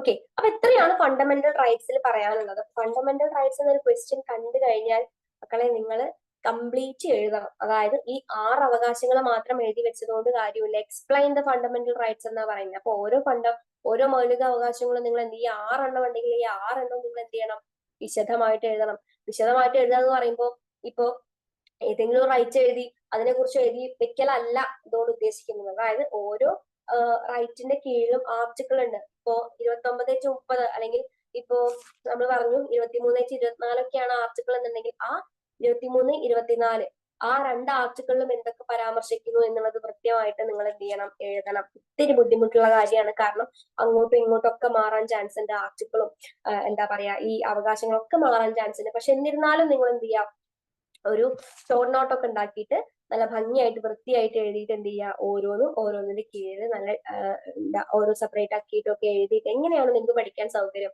അതുപോലെ എഴുതിയിട്ട് എന്ത് ചെയ്യുക, പഠിച്ചു വെച്ചോളാം. ഇത് ഇമ്പോർട്ടന്റ് ക്വസ്റ്റ്യൻ ആണ്, ഇത് എന്തായാലും വരും, യാതൊരു സംശയവും ഇല്ല. ഓക്കെ, അപ്പൊ അടുത്ത ക്വസ്റ്റ്യൻ എന്താ നോക്കിയേ, explain the needs four electoral reform in India എന്നാ പറയുന്നത്. ഓക്കെ, അതും നമ്മുടെ ടെക്സ്റ്റിനകത്തുണ്ട്, കുറെ പാരഗ്രാഫ് ആക്കിയിട്ട് കൊടുത്തിട്ടുണ്ട്. ചുരുക്കി ഒന്ന് നമുക്ക് പറയാം. അപ്പൊ ഇന്ത്യയിലെ തെരഞ്ഞെടുപ്പ് വ്യവസ്ഥ FPTP-യിൽ നിന്ന് ആനുപാതിക പ്രാതിനിധ്യ സമ്പ്രദായത്തിലേക്ക് എത്തണം എന്നുള്ളതാണ്. ഓക്കെ, പരിഷ്കാരങ്ങളാണ് കേട്ടോ പറയുന്നത്. ഇലക്ഷന്റെ അല്ലെങ്കിൽ തെരഞ്ഞെടുപ്പ് പരിഷ്കാരങ്ങളൊക്കെയാണ്. അപ്പൊ ഒന്നാമത് നമ്മൾ പറയുമ്പോൾ ഇന്ത്യയിലെ തെരഞ്ഞെടുപ്പ് വ്യവസ്ഥ FPTP-യിൽ നിന്ന് ആനുപാതിക പ്രാതിനിധ്യ സമ്പ്രദായത്തിലേക്ക് എത്തണം. ഓക്കെ, എന്നിട്ടോ കക്ഷികൾക്ക് ലഭിക്കുന്ന സീറ്റുകൾ അവർക്ക് കിട്ടുന്ന വോട്ടുകൾക്ക് അനുപാതികമായിരിക്കും എന്നുള്ളതാണ്. ഓക്കെ, അടുത്ത പോയിന്റ് എന്താ, അല്ലെങ്കിൽ പാർലമെന്റിലും അസംബ്ലിയിലും ചുരുങ്ങിയത് എന്താണ് 1/3 സീറ്റുകൾ സ്ത്രീകൾക്ക് അല്ലെങ്കിൽ സ്ത്രീകൾ തെരഞ്ഞെടുക്കപ്പെടണമെന്ന് ഉറപ്പു നൽകണം. ഓക്കെ, സ്ത്രീകൾ തെരഞ്ഞെടുക്കപ്പെടുമെന്ന് അല്ലെങ്കിൽ സ്ത്രീകൾ തെരഞ്ഞെടുക്കപ്പെടുമെന്ന് പറയുമ്പോൾ 1/3 സീറ്റ് ആർക്ക് കൊടുക്കണം, നമ്മൾ സ്ത്രീകൾക്കും അല്ലെങ്കിൽ സ്ത്രീകളെയും കൂടി പരിഗണിക്കണം എന്നുള്ളതാണ്. മൂന്നാമതോ ജാതീയതയുടെയും അതുപോലെ തന്നെ വർഗീയതയുടെയും സ്വാധീനം ഒഴിവാക്കാൻ ശ്രമിക്കണം. ഇതൊക്കെയാണ് ഇന്ത്യയിൽ ഈ ഒരു മറ്റേ എന്താ പറയാ തെരഞ്ഞെടുപ്പ് പരിഷ്കാരങ്ങൾ അല്ലെങ്കിൽ അതുകൊണ്ടൊക്കെ ഉദ്ദേശിക്കും. ഇപ്പൊ ഞാൻ ഷോർട്ട് ആക്കിയിട്ട് പറയുന്നത്, കൂടുതൽ നിങ്ങൾ എന്ത് ചെയ്യണം, ടെക്സ്റ്റിനകത്ത് ഉണ്ട്, വായിച്ചിട്ട് നിങ്ങളുടേതായിട്ടുള്ള പോയിന്റ്സ് നിങ്ങൾ ഉണ്ടാക്കാൻ ശ്രമിക്കുക. ആ ഒരു ഭാഗത്തുനിന്നും എന്താണ് ചോദ്യം പ്രതീക്ഷിക്കാം എന്നുള്ളതാണ്. ഓക്കെ, നെക്സ്റ്റ് ക്വസ്റ്റ്യൻ എന്താ? Explain the powers and functions of the president of India. അത് ഷുവർ ക്വസ്റ്റ്യൻ ആണ്. പ്രസിഡന്റ് ഓഫ് ഇന്ത്യ, പ്രസിഡന്റിനെ ചോദിക്കാം, അദ്ദേഹത്തിന്റെ ചുമതലകൾ ചോദിക്കാം, പവേഴ്സ് ചോദിക്കാം. ഓക്കെ, അതൊക്കെ നിങ്ങൾ ആ ഒരു ഏരിയ നിങ്ങൾ എന്തായാലും നന്നായിട്ട് നോക്കിയിട്ട് പോകുന്നത് വേണം. ഓക്കെ, എന്താണ് പവേഴ്സ് ഓഫ് പ്രസിഡന്റ്? അധികാരം എന്താ പ്രസിഡന്റിന്റെ? അധികാരങ്ങൾ എന്തൊക്കെയാണ്? അധികാരങ്ങൾ എന്ന് പറയുമ്പോൾ മിക്കതും എന്താണ് മന്ത്രിമാർ വഴി അല്ലെങ്കിൽ അവരുമായി ചർച്ച ചെയ്താണ് എന്ത് വിനിയോഗിക്കുന്നത്, എന്ത് അധികാരങ്ങൾ പലതും. ഓക്കെ, പിന്നെയോ 1976 42-ാം കോൺസ്റ്റിറ്റ്യൂഷൻ അമെന്റ്മെന്റ്, ഓക്കെ, മന്ത്രിസഭയുടെ ഉദ്ദേശമനുസരിച്ച് പ്രസിഡന്റ് പ്രവർത്തിക്കണമെന്ന് നിർബന്ധമുണ്ടാക്കിയിട്ടുണ്ട്. ഓക്കെ, അപ്പോ അത്തരത്തിലുള്ള അധികാരങ്ങളുടെ കാര്യം പറയുകയാണെങ്കിൽ തന്നെ അധികാരങ്ങൾ എക്സിക്യൂട്ടീവ്, ലെജിസ്ലേറ്റീവ്, ജുഡീഷ്യൽ, സാമ്പത്തികം, അടിയന്തരം എന്നിങ്ങനെ വിഭജിച്ചിട്ടൊക്കെ ഉണ്ട്. അപ്പോ പവേഴ്സ് ഓഫ് ദി ഗവൺമെന്റ് എന്ന് പറയുമ്പോൾ നിങ്ങളുടെ ടെക്സ്റ്റിനകത്ത് വൃത്തിയായിട്ട് തന്നിട്ടുണ്ട്. ഓരോന്നുമായിട്ട് നിങ്ങൾ എന്ത് ചെയ്യാം, അത് പഠിച്ചോളാം. ഓക്കെ, പിന്നെ ചുമതലകൾ എന്തൊക്കെയാ വരുന്നത്? ചുമതലകൾ എന്ന് പറയുമ്പോൾ പാർലമെന്റിന്റെ സെക്ഷൻ വിളിച്ചു ചേർക്കല്, അതൊരു ചുമതലയാണ് നമ്മുടെ പ്രസിഡന്റിന്റെ. പിന്നെയോ ലോകസഭ പിരിച്ചുവിടാൻ ആർക്കാണ് അധികാരം? പ്രസിഡന്റിനാണ് അധികാരം. ജഡ്ജിമാരെ നിയമിക്കുന്നത് ഓരോ സുപ്രീം കോർട്ട്, ഹൈക്കോർട്ടിലൊക്കെ ജഡ്ജിമാരെ നിയമിക്കുന്നത് ആരാണ്? നമ്മളുടെ പ്രസിഡന്റ് ആണ് എന്നുള്ളത്. അപ്പൊ നിങ്ങൾ പവേഴ്സും അതേപോലെ തന്നെ അദ്ദേഹത്തിന്റെ ഫങ്ഷൻസും നല്ലതുപോലെ എന്ത് ചെയ്യാൻ നോക്കിയിട്ട് പോവുക. മാർക്കിനനുസരിച്ച് എഴുതുക. ഒരു 8 മാർക്കിന്റെ ചോദ്യമൊക്കെയാണെന്നുണ്ടെങ്കിൽ വെറുതെ 2 പോയിന്റ് 4 പോയിന്റ് എഴുതി വെച്ചിട്ട് കാര്യമില്ല. അത് കൂടുതലായിട്ട് കുറെ പോയിന്റ്സ് നിങ്ങൾ എഴുതാൻ വേണ്ടി ശ്രമിക്കാം. ഓക്കെ, ആ പോയിന്റ്സ് ഒന്നുകൂടെ എന്താ പറയാ, പാരഗ്രാഫ് ചെയ്ത് എഴുതുകയാണെങ്കിൽ അത്രയും നല്ലത്. ഓക്കെ, നെക്സ്റ്റ് ക്വസ്റ്റ്യൻ എന്താ? How does parliament control the executive? എങ്ങനെയാണ് പാർലമെന്റ് എക്സിക്യൂട്ടീവിനെ കൺട്രോൾ ചെയ്യുന്നത്? അതും നമ്മുടെ ടെക്സ്റ്റിനകത്തുള്ള ഒരു ക്വസ്റ്റ്യൻ ആണ്. ടെക്സ്റ്റ് ആ ഒരു ഭാഗം നിങ്ങൾ നന്നായിട്ട് വായിക്കാം. അതൊക്കെ വായിക്കാനുള്ള ഭാഗങ്ങളാണ്, വായിച്ചതിൽ നിന്ന് കണ്ടെത്തേണ്ട കുറച്ച് ഭാഗങ്ങളാണ് അതൊക്കെ. എന്നാലും നോക്കി. അപ്പൊ പല ഘടകങ്ങളുണ്ട് പാർലമെന്റ് എക്സിക്യൂട്ടീവിനെ എങ്ങനെയാണ് കൺട്രോൾ ചെയ്യുന്നതെന്നാ ചോദിക്കുന്നത്. പല ഘടകങ്ങളുണ്ട്. എന്താണ്? നമുക്ക് ബജറ്റ് നിയന്ത്രണം പറയാം. അതായത് എക്സിക്യൂട്ടീവ് നടപ്പാക്കാൻ ഉദ്ദേശിക്കുന്ന കാര്യങ്ങൾ, അല്ലെങ്കിൽ എക്സിക്യൂട്ടീവ് നടപ്പാക്കാൻ ഉദ്ദേശിക്കുന്ന ധനബില്ല്, ഓക്കെ, ധനബില്ലൊക്കെ ആരാണ്? എക്സിക്യൂട്ടീവ് ഒക്കെയാണ് കൂടുതലായിട്ട് കൈകാര്യം ചെയ്യുക. അപ്പൊ അതിന് പാർലമെന്റിന്റെ എന്താണ് അംഗീകാരം നേടണം, അല്ലെങ്കിൽ അത് വേണം. പാർലമെന്റിന്റെ അംഗീകാരം ഇല്ലാതെ എന്താണ് അവർക്ക് അത് പാസ്സാക്കാൻ വേണ്ടി പറ്റത്തില്ല. പിന്നെ ചോദ്യങ്ങൾ, പാർലമെന്റ് അംഗങ്ങൾ അല്ലെങ്കിൽ എന്താണ് പാർലമെന്റിലെ അംഗങ്ങൾക്ക് എക്സിക്യൂട്ടീവിനെ ചോദ്യം ചെയ്യാനുള്ള അവകാശമുണ്ട്. അപ്പൊ ചോദ്യം ചെയ്യുമ്പോൾ മന്ത്രിമാർ എന്ത് ചെയ്യണം? അതിന് ഉത്തരം പറയണം എന്നാ പറയുന്നത്. ഓക്കെ, അവരെന്തായാലും അതിനൊരു ഉത്തരം പറഞ്ഞിരിക്കണം എന്നുള്ളതാണ്. പിന്നെയോ അഴിമതി ആരോപണങ്ങൾ. ഓക്കെ, എക്സിക്യൂട്ടീവിനെ, അതായത് ഇപ്പൊ പാർലമെന്റ് എക്സിക്യൂട്ടീവിനെ പരിശോധിച്ച് എന്തെങ്കിലും അഴിമതിയോ അല്ലെങ്കിൽ എന്തെങ്കിലും പ്രവർത്തന രഹിതമായിട്ടുള്ള കാര്യങ്ങളോ കണ്ടു കഴിഞ്ഞാൽ അവർക്ക് അത് പാർലമെന്റ് അത് പരാമർശിക്കാനും പ്രതിപാദിക്കാനുള്ള അവകാശങ്ങൾ ഉണ്ട് എന്നുള്ളതാണ്. അപ്പൊ ഇതൊക്കെ എന്താണ് പോയിന്റ് വൈസ് പഠിക്കേ, അല്ലെങ്കിൽ എങ്ങനെയാണ് നിങ്ങളുടെ എന്താ താല്പര്യവും അതുപോലെ തന്നെ കൂടുതൽ സൗകര്യം ഉപയോഗിച്ച് നിങ്ങൾ എന്ത് ചെയ്യണം? ഇത് ചെയ്യണം, പഠിക്കണം. ഓക്കെ, നെക്സ്റ്റ് ക്വസ്റ്റ്യൻ എന്താ പറയുന്നേ? 6ാമത്തെ ക്വസ്റ്റ്യൻ എന്താ? Analyse original and appellate jurisdiction of supreme court of India എന്നാ പറയുന്നത്. എന്താ ചോദ്യം? ഉത്ഭവാധികാരവും അപ്പീൽ അധികാരവും വിശകലനം ചെയ്യുക എന്നുള്ളത്. ഒരു 4 മാർക്കിന് ചോദിച്ചു കഴിഞ്ഞാൽ അത്യാവശ്യം നിങ്ങൾ അത് സ്റ്റഫ് നിങ്ങളുടെ അടുത്ത് ഉണ്ടാവണം. എനിക്ക് അതാ പറയാനുള്ളത്. അപ്പൊ എന്താണ് ഈ അപ്പീലേറ്റ് ജൂറിസ്ഡിക്ഷൻ എന്നൊക്കെ പറഞ്ഞു കഴിഞ്ഞാൽ എന്താണ്? ഒറിജിനലും അപ്പീലേറ്റ് എന്നൊക്കെ പറഞ്ഞല്ല, ഉത്ഭവാധികാരവും അപ്പീൽ അധികാരവും. ഓക്കെ, അപ്പൊ എന്താ ഉത്ഭവാധികാരം എന്ന് പറഞ്ഞു കഴിഞ്ഞാൽ അപ്പൊ കേസ് തുടങ്ങുന്നതിനുള്ള സുപ്രീം കോർട്ടിന്റെ അധികാരമാണ് എന്ത്? ഉത്ഭവാധികാരം എന്ന് പറയുന്നത്. ഓക്കെ, സംസ്ഥാനങ്ങൾക്കിടയിലുള്ള കേസുകൾ, കേന്ദ്ര ഗവൺമെന്റും സംസ്ഥാനങ്ങളും തമ്മിലുള്ള കേസുകൾ, ഇതെല്ലാം രാഷ്ട്രപതി, വൈസ് പ്രസിഡന്റ്, അവരുമായി ബന്ധപ്പെട്ട തെരഞ്ഞെടുപ്പ് കേസ്, ഇവയെല്ലാം തുടങ്ങാൻ സുപ്രീം കോർട്ടിന് അധികാരമുണ്ട് എന്നുള്ളത്. അപ്പൊ കേസ് തുടങ്ങുന്നതിന് മുമ്പുള്ള സുപ്രീം കോർട്ടിന്റെ ഒരു അധികാരമാണ് എന്ത്? ഉത്ഭവാധികാരം എന്ന് പറയുന്നത്. ഇനി അപ്പീൽ അധികാരമാണെങ്കിലോ താഴെ അല്ലെങ്കിൽ താഴെത്തട്ടിലുള്ള കോടതികൾ ഉണ്ടാവുമല്ലോ, അവര് അല്ലെങ്കിൽ ആ താഴെത്തട്ടിലുള്ള ഒരു കോടതിയിൽ ഒരു വിധി പറഞ്ഞു കഴിഞ്ഞാൽ അതിന്റെ അപ്പീൽ ഏറ്റവും മുകളിലുള്ള സുപ്രീം കോർട്ടിന് വരെ പോവാൻ സാധിക്കുമെന്നാ പറയുന്നത്. അപ്പൊ ക്രിമിനൽ കേസ്, സിവിൽ കേസ്, ഭരണഘടനാ കേസുകൾ ഒക്കെ കേസുകളിലൊക്കെ ഇത് എന്ത് ചെയ്യുന്നുണ്ട്, പെടുന്നുണ്ട് എന്നുള്ളതാണ്. അതായത് താഴെ തട്ടിലുള്ള കോടതിയിൽ ഒരു വിധി പറഞ്ഞു കഴിഞ്ഞാൽ അതിനെ അപ്പീൽ അതിനൊരു അപ്പീൽ നമുക്ക് കൊടുക്കണമെന്നുണ്ടെങ്കിൽ ഏറ്റവും മുകളിലുള്ള സുപ്രീം കോർട്ട് വരെ നമുക്ക് എന്ത് ചെയ്യാൻ പറ്റും, പോകാൻ സാധിക്കും. അപ്പീൽ കൊടുക്കാന്നൊക്കെ നമ്മൾ കേട്ടിട്ടുണ്ടല്ലോ. നമുക്കിപ്പോ അതായത് ഇപ്പൊ ഞാൻ ഉദാഹരണം പറയുമ്പോൾ ഇപ്പൊ നമ്മൾ സ്കൂളിലൊക്കെ പഠിക്കുന്ന സമയത്ത് ഒപ്പന, തിരുവാതിര അതിനൊക്കെ നമ്മളിപ്പോ ഒന്നില് കൂടിക്കഴിഞ്ഞു കഴിഞ്ഞാൽ അപ്പൊ നമുക്ക് അർഹിക്കുന്ന കാര്യം നമുക്ക് കിട്ടിയില്ല എന്നുണ്ടെങ്കിൽ നമുക്ക് ഭയങ്കര സങ്കടമല്ലേ. അപ്പൊ നമ്മൾ അപ്പീല് പോകാറുണ്ടല്ലോ മുകളിലേക്ക്. അപ്പീല് പോയിട്ട് നമ്മള് സബ് ജില്ലയാണെങ്കിൽ എന്താണ് ജില്ലയിലേക്ക് പോകാറുണ്ട്. ജില്ലയിൽ നമുക്ക് കിട്ടാതെ പോയി ഇപ്പൊ സെക്കൻഡോ അങ്ങനെ എന്തെങ്കിലും നമുക്ക് അറിയിച്ച് അതായത് നമുക്ക് ഫസ്റ്റ് കിട്ടും എന്ന് ഉറപ്പുണ്ടായിരുന്നു, പക്ഷെ നമുക്ക് കിട്ടിയില്ല. അതായത് അങ്ങനെ ഒരു നല്ലതുപോലെ കാഴ്ചവെക്കാൻ പറ്റി എന്നുള്ള ആ ഒരു തോട്ട് വരുമ്പോൾ നമ്മൾ എന്ത് അപ്പീല് പോകാറുണ്ട്. ഓക്കെ, ജില്ലയിലേക്കും അല്ലെങ്കിൽ സ്റ്റേറ്റിലേക്കൊക്കെ അപ്പീല് പോകാറ്. അതേപോലെ തന്നെയാണ് താഴെ കോടതിയിൽ ഒരു വിധി പറഞ്ഞു കഴിഞ്ഞാൽ അതിന് എന്താണ് അപ്പീൽ ഏറ്റവും മുകളിലുള്ള സുപ്രീം കോർട്ട് വരെ നമുക്ക് പോകാൻ വേണ്ടി സാധിക്കും എന്നുള്ളത്. അപ്പൊ ക്രിമിനൽ കേസ്, സിവിൽ കേസ് ഒക്കെ പോലെയുള്ള അതിലൊക്കെ എന്താണ് ഇത്തരത്തിൽ നമുക്ക് കാണാൻ വേണ്ടി സാധിക്കും. ഓക്കെ, ഭരണഘടനാ കേസുകളൊക്കെ ഇത് പെടുന്നുണ്ട് എന്നുള്ളതാണ്. അപ്പൊ അപ്പീലും ഉത്ഭവാധികാരവും അതും നിങ്ങൾ എന്ത് ചെയ്യുക, നല്ലതുപോലെ നോക്കി വെക്കുക എന്നുള്ളതാണ്.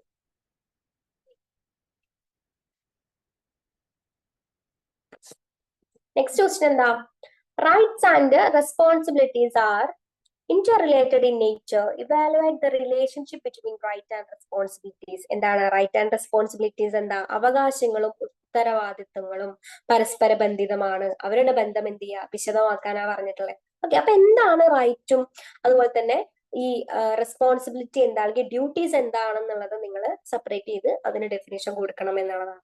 ഓക്കെ, അപ്പൊ രണ്ടും എന്താണെന്ന് എഴുതണം. ഇത് ലഭിക്കണമെങ്കിൽ നമ്മൾ നമ്മളെ ഡ്യൂട്ടീസ് ചെയ്യണം എന്നാ പറയാ. അല്ലെങ്കിൽ ഈ ഒരു അവകാശങ്ങൾ ലഭിക്കണമെന്നുണ്ടെങ്കിൽ നമ്മൾ നമ്മളുടെ കടമകൾ അല്ലെങ്കിൽ നമ്മുടെ ഡ്യൂട്ടീസ്, റെസ്പോൺസിബിലിറ്റീസ് എന്ത് ചെയ്യണം. ഒരാളുടെ അവകാശങ്ങൾ മറ്റൊരാളുടെ ഡ്യൂട്ടി ആണെന്നുള്ളതാണ് അല്ലെ. ഇപ്പൊ നമ്മളുടെ അല്ലെങ്കിൽ ഇപ്പൊ എന്റെ അവകാശം നിങ്ങളുടെ ഡ്യൂട്ടി എന്ന് പറയുമ്പോൾ ഒരാളുടെ അവകാശം അത് നമ്മൾ എന്ത് ചെയ്യുക, കൊടുക്കുക. ഓരോ ഫ്രീഡം അതിൽ അവകാശം എല്ലാം കൊടുക്കുക. അപ്പൊ അതാ പറയുന്നത്. മറ്റൊരാളുടെ അവകാശം എന്ന് പറയുമ്പോൾ നമ്മളുടെ എന്താണ്, റെസ്പോൺസിബിലിറ്റി ആണ്, ഡ്യൂട്ടിയാണ്. ഇപ്പൊ തൊഴിലവകാശം. ഓക്കെ, തൊഴിലവകാശം എന്ന് പറയുന്നത് നമുക്കുള്ളതാ. അപ്പൊ നമുക്കുള്ളത് അത് തരേണ്ടത് ആരാ, അവകാശം, അല്ലെങ്കിൽ അത് ആരുടെ ഉത്തരവാദിത്വം എന്ന് പറയുന്നത് ഗവൺമെന്റിന്റെ ഉത്തരവാദിത്വമാണ്. ഇതൊക്കെ ജനറൽ ആയിട്ട് നമുക്ക് എഴുതാൻ പറ്റുന്ന കാര്യങ്ങളാണ് കേട്ടോ. അപ്പൊ നമുക്ക് അങ്ങനെ എന്ത് ചെയ്യാം, എഴുതാൻ വേണ്ടിയിട്ട് പറ്റും. അപ്പൊ 7th ക്വസ്റ്റ്യൻ വരെ നിങ്ങൾക്ക് ക്ലിയർ ആണെന്ന് വിചാരിക്കുന്നു. ഇനി 8ാമത്തെ ക്വസ്റ്റ്യൻ എന്താണ്, identify the case through which the Supreme Court introduced the concept of basic structure. Explain basic structure. Basic structure എന്ത് ചെയ്യാനാണ്, എക്സ്പ്ലെയിൻ ചെയ്യാനാ പറഞ്ഞിട്ടുള്ളത്. സുപ്രീം കോർട്ടിന്റെ അടിസ്ഥാന ഘടന എന്ന സങ്കല്പം അവതരിപ്പിച്ചത് ഏത് കേസിലൂടെയാണ് അടിസ്ഥാന ഘടന വിലയിരുത്താനാവുക. ബേസിക് സ്ട്രക്ചർ എന്ത് ചെയ്യാൻ, വിലയിരുത്താനാ പറഞ്ഞത്. അപ്പൊ നിങ്ങൾ എന്ത് ചെയ്യണം, ബേസിക് സ്ട്രക്ചർ എന്താണെന്ന് എഴുതണം. ഓക്കെ, ഇപ്പൊ ടെക്സ്റ്റിൽ പറയുന്നത് കേശവാനന്ദ ഭാരതി കേസൊക്കെ പറയുന്നുണ്ട്. അപ്പൊ ഇന്ത്യൻ കോൺസ്റ്റിറ്റ്യൂഷന്റെ ഏത് ഭാഗവും പാർലമെന്റിന് ഭേദഗതി വരുത്താൻ അധികാരമില്ല എന്നുള്ളതാണ് മനസ്സിലാക്കുന്നത്. ഇന്ത്യൻ കോൺസ്റ്റിറ്റ്യൂഷന്റെ ഏത് ഭാഗവും പാർലമെന്റിന് ഭേദഗതി ചെയ്യാൻ അല്ലെങ്കിൽ ഭേദഗതി വരുത്താൻ അധികാരമില്ല എന്നുള്ളതാണ്. ഓക്കെ, അതിനൊരു അടിസ്ഥാന ഘടനയുണ്ട്. അപ്പൊ കോൺസ്റ്റിറ്റ്യൂഷൻ തൊട്ട് കളിക്കാൻ അങ്ങനെ ആർക്കും എന്തില്ല, അധികാരമില്ല. ഈവൻ പാർലമെന്റ് ആണെങ്കിൽ പോലും അവർക്ക് ഭേദഗതി ചെയ്യാൻ എന്താണ്, അധികാരമില്ല എന്നുള്ളത്. അതിനൊരു അടിസ്ഥാന ഘടനയുണ്ട്. അപ്പൊ അതിൽ പറയുന്ന പല കാര്യങ്ങളും മാറ്റം വരുത്താൻ പറ്റാത്ത കാര്യങ്ങളാണ്. അതിനെയാണ് എന്ത്, കോൺസ്റ്റിറ്റ്യൂഷന്റെ അടിസ്ഥാന ഘടന എന്ന് പറയുന്നത്. നമ്മൾ പറഞ്ഞു ഇപ്പൊ നമ്മളുടെ കോൺസ്റ്റിറ്റ്യൂഷനകത്തൊരു നിയമം അല്ലെങ്കിൽ ഒരു റൈറ്റ് മാറ്റണമെന്നുണ്ടെങ്കിൽ നമുക്ക് സാധാരണ നിയമങ്ങളെ പോലെയല്ല, അത് ഭരണഘടന തന്നെ ഭേദഗതി ചെയ്യണം. അപ്പൊ അല്ലാണ്ട് വേറെ ആർക്കും അതിന് പറ്റില്ല. അപ്പൊ പാർലമെന്റിനാണെങ്കിൽ പോലും പറ്റില്ല. അപ്പൊ അതിന് ഭരണഘടനയ്ക്ക് എന്തുണ്ട്, ഒരു അടിസ്ഥാനമായിട്ടൊരു ഘടനയുണ്ട് എന്നുള്ളത്. ഓക്കെ, അപ്പൊ അതിൽ പറയുന്ന പല കാര്യങ്ങളും മാറ്റം വരുത്താൻ പറ്റാത്ത കാര്യങ്ങളാണെന്നാ പറയാം. അങ്ങനെ തോന്നിയത് പറയുന്ന മാറ്റം വരുത്താൻ പറ്റാത്ത കാര്യങ്ങളാണ്, അതിനൊരു അടിസ്ഥാന ഘടനയുണ്ട് എന്നുള്ളതാണ്. ഓക്കെ, ഇപ്പൊ ഒരു എക്സാമ്പിൾ പറയാന്നുണ്ടെങ്കിൽ ഫെഡറൽ സംവിധാനം, നമുക്കറിയാം ഫെഡറൽ സംവിധാനം എന്താണ്, അത് എടുത്ത് കളയുക എന്നത് വളരെയധികം അസാധ്യമാണെന്നാ പറയുന്നത്. അപ്പോൾ എന്താണ്, സുപ്രീം കോടതി ഇടപെട്ട് തീർപ്പ് കൽപ്പിക്കും. എന്തൊക്കെ തീർപ്പ് കൽപ്പിക്കുക, അതൊക്കെയാണ് ഇതിന് കൂടുതലായിട്ട് പറയുന്നത്. ഫെഡറൽ സംവിധാനം ഒരു എക്സാമ്പിൾ ആയിട്ട് നമുക്ക് കൊടുക്കാൻ വേണ്ടി പറ്റും. അതെന്താണ്, നമുക്ക് എടുത്തു മാറ്റം വരുത്താനോ കഴിയാത്ത ഒന്നാണ്, അസാധ്യമാണ് അത് മാറ്റുക എന്നുള്ളത്. അപ്പൊ അത് എക്സാമ്പിൾ ഒക്കെ വെച്ചിട്ട് നിങ്ങൾ എന്ത് ചെയ്യാം, എഴുതാം കേട്ടോ. നെക്സ്റ്റ് 9ാമത്തെ question, narrate the harm principle of J S Mill. അത് സെക്കൻഡ് പാർട്ടിൽ വരുന്നതാണ്. അതിപ്പോ നിങ്ങൾ എന്ത് ചെയ്യണ്ട, പഠിക്കണ്ട. അത് ഓണപ്പരീക്ഷയ്ക്ക് എന്തായാലും ചോദിക്കാൻ ചാൻസ് ഉള്ളത് രണ്ടാമത്തെ പാർട്ടിൽ വരുന്ന ഒരു കാര്യം. പിന്നെ എനിക്ക് പറയാനുള്ള ഒരു കാര്യം, നമ്മൾ ഇതിന് മുന്നേ ഒരു വീഡിയോ ചെയ്തിട്ടുണ്ടായിരുന്നു, അല്ലെങ്കിൽ ഇതിന്റെ ഷോർട്ട് ആൻസർ അല്ലെങ്കിൽ ക്വസ്റ്റ്യൻ ആൻസർ നമ്മൾ ഡിസ്കസ് ചെയ്ത സമയത്ത് അതിലൊരു ക്വസ്റ്റ്യൻ ഞാൻ പറഞ്ഞിട്ടുണ്ടായിരുന്നു. നിങ്ങൾ ഇത് കേൾക്കുന്നുണ്ടെങ്കിൽ എന്തായാലും അത് ശ്രദ്ധിക്കണം. അതായത് write the names of States involved the dispute over the city of Chandigarh എന്ന് പറയുന്ന ഒരു ക്വസ്റ്റ്യൻ ഞാൻ അതിൽ പറഞ്ഞിട്ടുണ്ട്. അതിൽ ആൻസർ വന്നിട്ടുള്ളത് പഞ്ചാബും ഹരിയാനയുമാണ്. പക്ഷെ ഞാൻ എഴുതിയത് ശരിയാണ്, പക്ഷെ ഞാൻ അതിൽ ഒന്നും ഛത്തീസ്ഗഡ് എന്ന ഇങ്ങോട്ടാ പറഞ്ഞതെന്ന് എനിക്ക് തോന്നുന്നുണ്ട്. അപ്പൊ നിങ്ങൾ എന്ത് ചെയ്യുക, ഛത്തീസ്ഗഡ് അല്ല ചണ്ഡീഗഡ് ആണ്, അത് നിങ്ങൾ എന്ത് ചെയ്യുക, മനസ്സിലാക്കുക കേട്ടോ. അത് ആ വീഡിയോ കാണുമ്പോൾ നിങ്ങൾ മനസ്സിലാക്കിയാൽ മതി. എഴുതിയതിലൊന്നും യാതൊരു പ്രശ്നമില്ല, ഞാനത് എനിക്ക് പറഞ്ഞോർത്ത് തെറ്റിപ്പോയതാണ്. ഛത്തീസ്ഗഡ് അല്ല ചണ്ഡീഗഡ് ആണെന്നുള്ളത് നിങ്ങളത് മനസ്സിലാക്കി വെക്കാം. ഓക്കെ, ഇനി ഇങ്ങോട്ട് വരും. Narrate the harm principle of J S Mill. അത് എന്തായാലും ഓണപരീക്ഷയ്ക്ക് ചോദിക്കാൻ ചാൻസ് ഇല്ല എന്ന് ഞാൻ പറഞ്ഞു. എന്നിരുന്നാലും നമുക്ക് ജസ്റ്റ് ഒന്ന് പറഞ്ഞു പോകും. ഏതായാലും ഈ എക്സാമിനായാലും അടുത്ത എക്സാമിന് നിങ്ങൾക്ക് അത് ഉപകാരപ്പെടും കേട്ടോ. പെട്ടെന്ന് പറഞ്ഞുതരാം. ഇതൊരു വ്യക്തിയുടെ ഒരു സ്വതന്ത്രമായിട്ട് അല്ലെങ്കിൽ ബന്ധപ്പെട്ട, അല്ലെങ്കിൽ ഒരു വ്യക്തിയുടെ സ്വാതന്ത്ര്യവുമായിട്ട് ബന്ധപ്പെട്ട ഒരു എന്താണ് ഒന്നാണ്. ഇത് ബുക്കിൽ പറഞ്ഞിട്ടുള്ളത് അപ്രകാരമാണ്. ഓക്കെ, അതായത് ഒരാൾ അയാളുടെ ഫ്രീഡം ഉപയോഗിക്കുമ്പോൾ മറ്റൊരാൾക്ക് ഏതെങ്കിലും തരത്തിൽ അത് പ്രയാസം ഉണ്ടാക്കുകയാണെങ്കിൽ മാത്രം അതിലിടപെട്ടാൽ മതി എന്നതാണ്. അല്ലെങ്കിൽ ഏതെങ്കിലും തരത്തിൽ നമുക്കത് തീരെയും നമുക്കത് ഉൾക്കൊള്ളാൻ വയ്യ, അത് ഭയങ്കര പ്രശ്നമാണെന്ന് തോന്നി കഴിഞ്ഞാൽ നമുക്ക് നടപടി സ്വീകരിക്കാം എന്നുള്ളതാണ്. അതാണ് ഹാം പ്രിൻസിപ്പിൾ അല്ലെങ്കിൽ ഹാനി സിദ്ധാന്തം എന്നോട് ജെയ്സ്മിൽ അവിടെ ഉദ്ദേശിക്കുന്നത്. ഓക്കെ, നിങ്ങൾക്ക് ക്ലിയർ ആണെന്ന് വിചാരിക്കുന്നു. അടുത്ത് നോക്കി നോക്കാം. Yes. Okay. Recently, the central government removed Article 370, which gave special states to Jammu and Kashmir. Present your views on Article 370. Okay. 370 article 370 കുറിച്ചാണ് ചോദിച്ചിട്ടുള്ളത്. ഓക്കെ, എന്താണ് ക്വസ്റ്റ്യൻ? എന്താണ് ജമ്മു കാശ്മീരിന് പ്രത്യേക പദവി നൽകുന്ന കോൺസ്റ്റിറ്റ്യൂഷന്റെ ആർട്ടിക്കിൾ 370 സമീപകാലത്ത് കേന്ദ്ര ഗവൺമെന്റ് നീക്കം ചെയ്തു. ആർട്ടിക്കിൾ 370 കുറിച്ച് നിങ്ങളുടെ വാദഗതികൾ അവതരിപ്പിക്കാനാണ് പറഞ്ഞിട്ടുള്ളത്. അപ്പൊ എന്താണ് ഈ ആർട്ടിക്കിൾ 370? അതിൽ എന്താണ് പറഞ്ഞിട്ടുള്ളത്? അതും ഈ ജമ്മു കാശ്മീരും തമ്മിലുള്ള ബന്ധം എന്താ? അതൊക്കെയാണ് നിങ്ങൾ ഇതിൽ എഴുതേണ്ടത്. അപ്പൊ 370 എന്താണ് നീക്കം ചെയ്തു എന്ന് നമുക്ക് മനസ്സിലായില്ലേ? അപ്പൊ എന്തുകൊണ്ടാണ് എന്തിനാ വേണ്ടിയിട്ട് നീക്കം ചെയ്തേ? ജമ്മു കാശ്മീരിന് പ്രത്യേക പദവി കൊടുത്തു എന്നാ പറയും. ഓക്കെ, അതായത് അവർക്കായിട്ടൊരു പ്രത്യേക പദവി, പതാക, ദേശീയ ഗാനം ഒക്കെ ഉണ്ടായിരുന്നു എന്നുള്ളതാണ്. അപ്പൊ ഇന്ത്യ പാസ്സാക്കുന്ന നിയമമൊന്നും കാശ്മീരിന് ബാധകമായിരുന്നില്ല. കാരണം അവർക്ക് പ്രത്യേക തരത്തിലുള്ള പതാകയും അധികാരങ്ങളും അല്ലെങ്കിൽ ദേശീയഗാനം ഒക്കെ ഉണ്ടാവുമ്പോൾ അവര് ഇന്ത്യയെ കേൾക്കേണ്ട ആവശ്യമില്ല. അപ്പൊ ഇന്ത്യ പാസ്സാക്കുന്ന നിയമങ്ങളൊന്നും കാശ്മീരിന് ബാധകമായിരുന്നില്ല. അതുപോലെ ഒരു നിയമം അംഗീകരിക്കണമെങ്കിൽ കാശ്മീരിന്റെ അന്നത്തെ സംസ്ഥാനമായിരുന്ന സമയത്ത് അവരുടെ മന്ത്രിസഭ അംഗീകരിക്കേണ്ട കുറച്ച് കാര്യങ്ങളൊക്കെ ഉണ്ടായിരുന്നു. അപ്പൊ അതോടുകൂടി ഇത് നീക്കം ചെയ്തു എന്നുള്ളതാണ് പറയപ്പെടുന്നത്. ഓക്കെ, അതോടുകൂടി നീക്കം ചെയ്യുകയാണോ അതോ അനുവദിക്കുകയാണോ വേണ്ടത് എന്ന കാര്യത്തിൽ ഇപ്പോഴും പല ആളുകൾക്കും അത് തർക്ക വിഷയമാണ്. സോ നമുക്ക് ഇതൊക്കെ ഇതിൽ എഴുതാൻ വേണ്ടിയിട്ട് പറ്റും കേട്ടോ. അപ്പൊ ഇന്ത്യ പറഞ്ഞിട്ടുള്ള പല കാര്യങ്ങളും അല്ലെങ്കിൽ ഇന്ത്യയിൽ പാസ്സാക്കുന്ന പല നിയമങ്ങളും കാശ്മീരിന് ബാധകമായിരുന്നില്ല. അപ്പൊ അതുപോലെ ഒരു നിയമം അംഗീകരിക്കണമെങ്കിൽ അന്നത്തെ സംസ്ഥാനമായിരുന്ന കാശ്മീരിന്റെ അന്നത്തെ സംസ്ഥാനമായിരുന്ന സമയത്ത് ഓക്കെ അവരുടെ മന്ത്രിസഭ അംഗീകരിക്കേണ്ട കുറച്ച് കാര്യങ്ങൾ ഉണ്ടായിരുന്നു. അതോടുകൂടി ഈ നിയമം എന്ത് ചെയ്തു, അല്ലെങ്കിൽ ഈ ഒരു സംഭവം ഈ ഒരു ആർട്ടിക്കിൾ നീക്കം ചെയ്തു. പക്ഷെ നീക്കം ചെയ്തു എന്ന് പറയുമ്പോൾ അത് ചെയ്യുകയാണോ അതോ അനുവദിക്കുകയാണോ വേണ്ടത് എന്ന കാര്യത്തിൽ പല ആളുകൾക്കും കൺഫ്യൂഷൻ ആയിരുന്നു. പല ആളുകളും തർക്കം കൊണ്ടിരുന്നു എന്നുള്ളതാണ് മനസ്സിലാക്കേണ്ട കാര്യം. ഓക്കെ, അപ്പൊ ആർട്ടിക്കിൾ 370 ടെക്സ്റ്റിനകത്ത് നിങ്ങൾ എന്ത് ചെയ്യുക, നല്ലതുപോലെ വായിച്ച് അത് ഉത്തരം എഴുതാനായിട്ട് ശ്രമിക്കുക. നെക്സ്റ്റ് ഏതാ? 2 means for parliamentary control over executive is given below. Analyze them എന്നാ പറയുന്നത്. എന്താ കണ്ടോ, അവിടെ കൊടുത്തിട്ടുണ്ട്. എന്താണ്? കാര്യനിർവഹണ വിഭാഗത്തെ നിയന്ത്രിക്കുവാൻ പാർലമെന്റ് ഉപയോഗിക്കുന്ന 2 മാർഗങ്ങളാണ്. നമ്മൾ മുന്നൊരു ചോദ്യത്തിൽ പറഞ്ഞൂല്ലേ, പാർലമെന്റ് എങ്ങനെയാണ് എക്സിക്യൂട്ടീവിനെ നിയന്ത്രിക്കുന്നത് എന്ന് പറഞ്ഞു. അപ്പൊ അതിനുള്ള 2 കാര്യങ്ങളാണ് ഇവിടെ ചോദിച്ചിട്ടുള്ളത്. ഓക്കെ, അവിടെ ഹിന്റ് തന്നിട്ടുണ്ട്. എന്ത്? Financial control. അത് ഞാൻ കൊടുത്തിട്ടുള്ള ഹിന്റ് ആണ് കേട്ടോ. Financial control, non confidence motion എന്ന് പറഞ്ഞിട്ട്. ഓക്കെ, അപ്പൊ എന്താണ്? കാര്യനിർവഹണ വിഭാഗത്തെ നിയന്ത്രിക്കുവാൻ പാർലമെന്റ് ഉപയോഗിക്കുന്ന 2 മാർഗങ്ങളാണ് തന്നിട്ടുള്ളത്. അപ്പൊ നിങ്ങൾ എന്ത് ചെയ്യണം? അത് എലാബറേറ്റ് ചെയ്ത് എഴുതാൻ വേണ്ടി ശ്രമിക്കുക. ഫിനാൻഷ്യൽ കൺട്രോൾ എന്താണ്? മന്ത്രിമാർക്കോ അല്ലെങ്കിൽ എക്സിക്യൂട്ടീവുമാർക്കോ ഇഷ്ടമുള്ള പോലെ പണം എടുത്ത് ഉപയോഗിക്കാനൊന്നും കഴിയില്ല. മന്ത്രിമാരാണെങ്കിലും എക്സിക്യൂട്ടീവ് ആണെങ്കിലും അവർക്ക് തോന്നിയതുപോലെ ഒന്നും ചെയ്യാൻ വേണ്ടിയിട്ട് പറ്റത്തില്ല. അതിന്റെ സ്റ്റേറ്റ്മെന്റുകൾ പാർലമെന്റ് പരിശോധിക്കും. അവരെന്ത് ചെയ്തു കഴിഞ്ഞാലും പാർലമെന്റിൽ വിവരം കിട്ടും, അവരത് പരിശോധിക്കും എന്നുള്ളതാണ്. രാഷ്ട്രപതിയുടെ കീഴിലാണ് രാജ്യത്തിന്റെ സഞ്ചിത നിധി ഉള്ളത് എന്നാണ് പറയപ്പെടുന്നത്, അല്ലെ? അതിൽ നിന്നും പണമെടുത്ത് ഉപയോഗിക്കാന്നൊക്കെ പറയുമ്പോൾ അതിന് കൂടുതൽ നിയന്ത്രണങ്ങളുണ്ട്.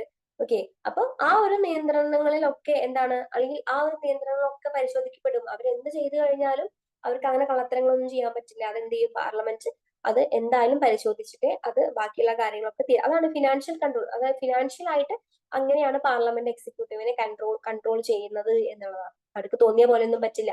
പാർലമെന്റ് എങ്ങനെയായാലും അത് പരിശോധിക്കും. നെക്സ്റ്റ് എന്താ, നോ കോൺഫിഡൻസ് മോഷൻ എന്ന് പറഞ്ഞത്. അതായത് ഒരു ഗവൺമെന്റ് അധികാരത്തിൽ വന്നു കഴിഞ്ഞാൽ ആ ഗവൺമെന്റിന് ഭരിക്കാനുള്ള ഭൂരിപക്ഷം ഉണ്ടോ എന്ന് പിന്നീട് പരിശോധിക്കപ്പെടുന്ന രീതിയാണ് നോ കോൺഫിഡൻസ് മോഷൻ എന്നൊക്കെ പറഞ്ഞാൽ. അത് ഇതിലേറെ നിങ്ങൾ ടെക്സ്റ്റിനകത്ത് ഉണ്ട്, നിങ്ങൾ എന്ത് ചെയ്യുക, അത് നോക്കുക, കൂടുതലായിട്ട് നന്നായിട്ട് വായിക്കുക, അപ്പൊ നിങ്ങൾക്ക് അത് കൂടുതൽ മനസ്സിലാവും. നെക്സ്റ്റ് ക്വസ്റ്റ്യൻ എന്താ, The Constitution of India create a strong central government, write 5 provisions that make the center more strong. എന്താ, ഇന്ത്യൻ കോൺസ്റ്റിറ്റ്യൂഷൻ ശക്തമായിട്ട് ഒരു കേന്ദ്ര ഗവൺമെന്റ് ഉണ്ട് എന്നുള്ളതാണ്. ഇന്ത്യൻ കോൺസ്റ്റിറ്റ്യൂഷൻ ശക്തമായ ഒരു കേന്ദ്ര ഗവൺമെന്റിന് രൂപം നൽകി കേന്ദ്രത്തെ ശക്തമാക്കുന്ന 5 വ്യവസ്ഥകളെ എഴുതാനാണ് പറഞ്ഞത്. 5 വ്യവസ്ഥ എന്ന് പറയുമ്പോൾ 5 വ്യവസ്ഥകൾ തന്നെ എഴുതി വെക്കണം. 4 3 ഒന്നും പോരാ. 5 എന്ന് പറയുമ്പോൾ നിങ്ങൾ മാക്സിമം ഒരു 6 7 പോയിന്റ് എഴുതാൻ വേണ്ടിയിട്ട് ശ്രമിക്കുക. അപ്പൊ 2 തെറ്റിപ്പോയാലും കുഴപ്പമില്ല, 1 തെറ്റിപ്പോയാലും കുഴപ്പമില്ല. നമുക്ക് ഇപ്പൊ 5 7 എന്നൊക്കെ പറഞ്ഞു കഴിഞ്ഞാലും കറക്റ്റ് 5 7 എഴുതാണ്ട് 7 എന്ന് പറയുമ്പോൾ ഒരു 9 എണ്ണോ അല്ലെങ്കിൽ 5 എന്ന് പറയുമ്പോൾ ഒരു 8 എണ്ണോ ഒക്കെ എഴുതാൻ വേണ്ടിയിട്ട് ശ്രമിക്കുക കേട്ടോ. അപ്പൊ 1 തെറ്റിപ്പോയാലും കുഴപ്പമില്ല, നമുക്ക് ബാക്കി സ്കോർ ചെയ്യാൻ വേണ്ടിയിട്ട് പറ്റും എന്നുള്ളതാണ്. അപ്പൊ എന്താണ് 5 വ്യവസ്ഥകൾ എന്തൊക്കെയാണ്? അതായത് കേന്ദ്ര ഗവൺമെന്റിനാണ് ഈ സംസ്ഥാന ഗവൺമെന്റിനേക്കാൾ കൂടുതൽ പവർ ഉള്ളത് എന്നുള്ളത് മനസ്സിലാക്കി വെക്കാം. പിന്നെ എമർജൻസി പവർ അല്ലെങ്കിൽ അടിയന്തരാവസ്ഥ പ്രഖ്യാപിക്കാനുള്ള അധികാരം കേന്ദ്രത്തിനാണ് എന്നുള്ളത് മനസ്സിലാക്കുക. ഭരണഘടന ഭേദഗതി വരുത്താനുള്ള അധികാരം, ഓക്കെ, ഗവർണറെ നിയമിച്ചുകൊണ്ട് സംസ്ഥാനത്തെ നിയന്ത്രിക്കാനുള്ള അധികാരം കേന്ദ്രത്തിനാണ്. ഓക്കെ, IAS IPS കേന്ദ്ര സർവീസുകൾ ആൾ ഇന്ത്യ സർവീസ് കേന്ദ്രത്തിന്റെ എന്താണ് നിയന്ത്രണത്തിലാണ് വരുന്നത്. ഇപ്രകാരം ഒക്കെ എല്ലാം എന്താണ് കേന്ദ്രമാണ് കൈകാര്യം ചെയ്യുന്നത്. പുതിയ സംസ്ഥാനങ്ങൾ രൂപീകരിക്കാനും അതിർത്തി മാറ്റാനും എല്ലാത്തിനുള്ള അധികാരം ആർക്കാണ്, കേന്ദ്രത്തിനാണ്. അപ്പൊ ശക്തമായ കേന്ദ്ര ഭരണമാണ് ഭരണഘടനയിൽ പ്രതിപാദിപ്പിക്കുന്നത് എന്ന് നിങ്ങൾ എന്ത് ചെയ്യുക, മനസ്സിലാക്കി വെക്കുക. ഇപ്പൊ നമ്മൾ ഡിസ്കസ് ചെയ്തത് ഇന്ത്യൻ കോൺസ്റ്റിറ്റ്യൂഷൻ ശക്തമായിട്ടുള്ള ഒരു ഗവൺമെന്റ് അല്ലെങ്കിൽ കേന്ദ്ര ഗവൺമെന്റ് തന്നെയാണ് ഉള്ളത്. അപ്പൊ കേന്ദ്രത്തെ ശക്തമാക്കുന്ന 5 വ്യവസ്ഥകൾ എന്ന് പറയുമ്പോൾ ഇതൊക്കെ എന്താണ്, കേന്ദ്രത്തിന്റെ കൈകളിലാണ്, ഈ കേന്ദ്രത്തിന്റെ ചുമതലകളൊക്കെയാണ് ഇപ്പൊ നമ്മൾ ഈ ഡിസ്കസ് ചെയ്ത പല കാര്യങ്ങളും. അപ്പൊ കേന്ദ്രം അത്രയ്ക്കും ശക്തിയേറിയ ഒന്നാണ്. ഓക്കെ, അതിനെ ശക്തമാക്കുന്ന 5 വ്യവസ്ഥകളൊക്കെയാണ് ഇപ്പൊ നമ്മൾ ഈ പറഞ്ഞു വന്നിട്ടുള്ളത്. അപ്പൊ നമുക്ക് മനസ്സിലാക്കാൻ പറ്റും ഇത് അവരുടെ ചുമതലയും കൂടിയാണ് ഇതിൽ പറയപ്പെടുന്നത്. എന്തൊക്കെയാണ് ഇപ്പൊ നമ്മൾ പറഞ്ഞു, ഗവർണറെ നിയമിച്ചുകൊണ്ട് സംസ്ഥാനങ്ങളെ നിയന്ത്രിക്കാനുള്ള അധികാരം, അതേപോലെ തന്നെ പുതിയ സംസ്ഥാനങ്ങൾ രൂപീകരിക്കാനുള്ള, ഇതൊക്കെ എന്താണ് ഇവരെ അടിസ്ഥാനപ്പെടുത്തിയിട്ടുള്ള ഒന്നാണെന്നുള്ളത് നിങ്ങൾ എന്ത് ചെയ്യുക, മനസ്സിലാക്കി വെക്കുക. നെക്സ്റ്റ് ക്വസ്റ്റ്യൻ കണ്ടോ, what do you mean by equality, describe principle for promoting equality എന്ന്. അത് യൂണിറ്റ് 2 വരുന്ന ക്വസ്റ്റ്യൻ ആണ്. അതും നിങ്ങൾ എന്താണ് ഈക്വാലിറ്റി, സമത്വം എന്ന് പറയുന്ന ഒരു ചാപ്റ്റർ അടുത്ത പാർട്ടിൽ നിങ്ങൾക്ക് വരുന്നുണ്ട്. അപ്പൊ ഔപചാരികമായി പ്രത്യേക പരിഗണന നൽകിക്കൊണ്ട് എന്നൊക്കെ പറഞ്ഞിട്ട് പുസ്തകത്തിനകത്ത് കൊടുത്തിട്ടുണ്ട്. അത് ഇപ്പൊ വേണ്ട, ഓണപരീക്ഷയ്ക്ക് ആവശ്യമില്ല, പക്ഷെ നിങ്ങൾക്ക് അടുത്ത എക്സാമിന് അത് എന്ത് ചെയ്യും, ആവശ്യം ഉണ്ടാവും.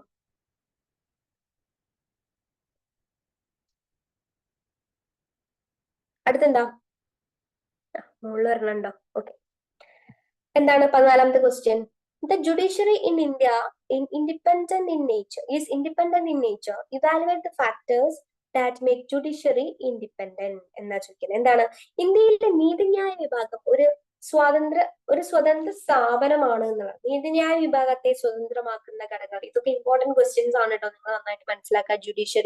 ജുഡീഷ്യറി അല്ലെങ്കിൽ നീതിന്യായ വിഭാഗം എന്നൊക്കെ പറഞ്ഞിട്ട് പലതരത്തിലൊന്നും ക്വസ്റ്റ്യൻസ് കാണാറുണ്ട്. അപ്പൊ എന്താണ്, ഇപ്പൊ എക്സാമ്പിൾ പറയാന്നുണ്ടെങ്കിൽ നിയമന രീതി അല്ലെങ്കിൽ എങ്ങനെയൊക്കെയാണ് ജഡ്ജിമാരെ നിയമിക്കുന്നത്. അവരുടെ നീണ്ട കാലാവധി 62 അല്ലെങ്കിൽ 55 വയസ്സ് വരെയുള്ള അവരുടെ സർവീസ്, തൊഴിൽ സംരക്ഷണം, നീക്കം ചെയ്യുന്ന രീതി എന്താണ്, കോംപ്ലിക്കേറ്റഡ് ആണ്. നീക്കം ചെയ്യുന്ന രീതി വളരെയധികം ബുദ്ധിമുട്ടുള്ളതാണ്. ഇംപീച്ച്മെന്റ് രീതിയിലൂടെയൊക്കെയാണ് അത് എന്ത് ചെയ്യുന്നത്, സ്വീകരിച്ചു പോരുന്നത്. അപ്പൊ ആഫ്റ്റർ റിട്ടയർമെന്റ് അവരുടെ ഇപ്പൊ സുപ്രീം കോടതി ജഡ്ജിമാര് അവരൊക്കെ റിട്ടയർഡ് ആയി കഴിഞ്ഞാൽ മറ്റു കോടതിയിൽ അല്ലെങ്കിൽ അവര് റിട്ടയർഡ് ആയി കഴിഞ്ഞു കഴിഞ്ഞാൽ മറ്റു കോടതിയിൽ എന്ത് ചെയ്യാൻ പറ്റില്ല, പ്രാക്ടീസ് ചെയ്യാൻ പാടില്ല എന്നുള്ളതൊക്കെ വരുന്നുണ്ട്. പിന്നെ കാര്യനിർവഹണ വിഭാഗത്തെയും നീതിന്യായ വിഭാഗത്തെയും വേർതിരിച്ചിട്ടുണ്ട് എന്നുള്ളത് നിങ്ങൾ എന്ത് ചെയ്യുക, മനസ്സിലാക്കി വെക്കുക. അപ്പൊ അവർ പരസ്പരം ഇടപെടാൻ പാടില്ല. ഇതെല്ലാം എന്ത് ചെയ്യണം, ഇങ്ങനെ ഒരു ചോദ്യം വന്നു കഴിഞ്ഞാൽ എഴുതണം. അപ്പൊ സ്റ്റഫ് നിങ്ങളുടെ അടുത്ത് ഉണ്ടായിരിക്കണം എന്നുള്ളതാണ് അറിഞ്ഞിരിക്കേണ്ട ഒരു കാര്യം.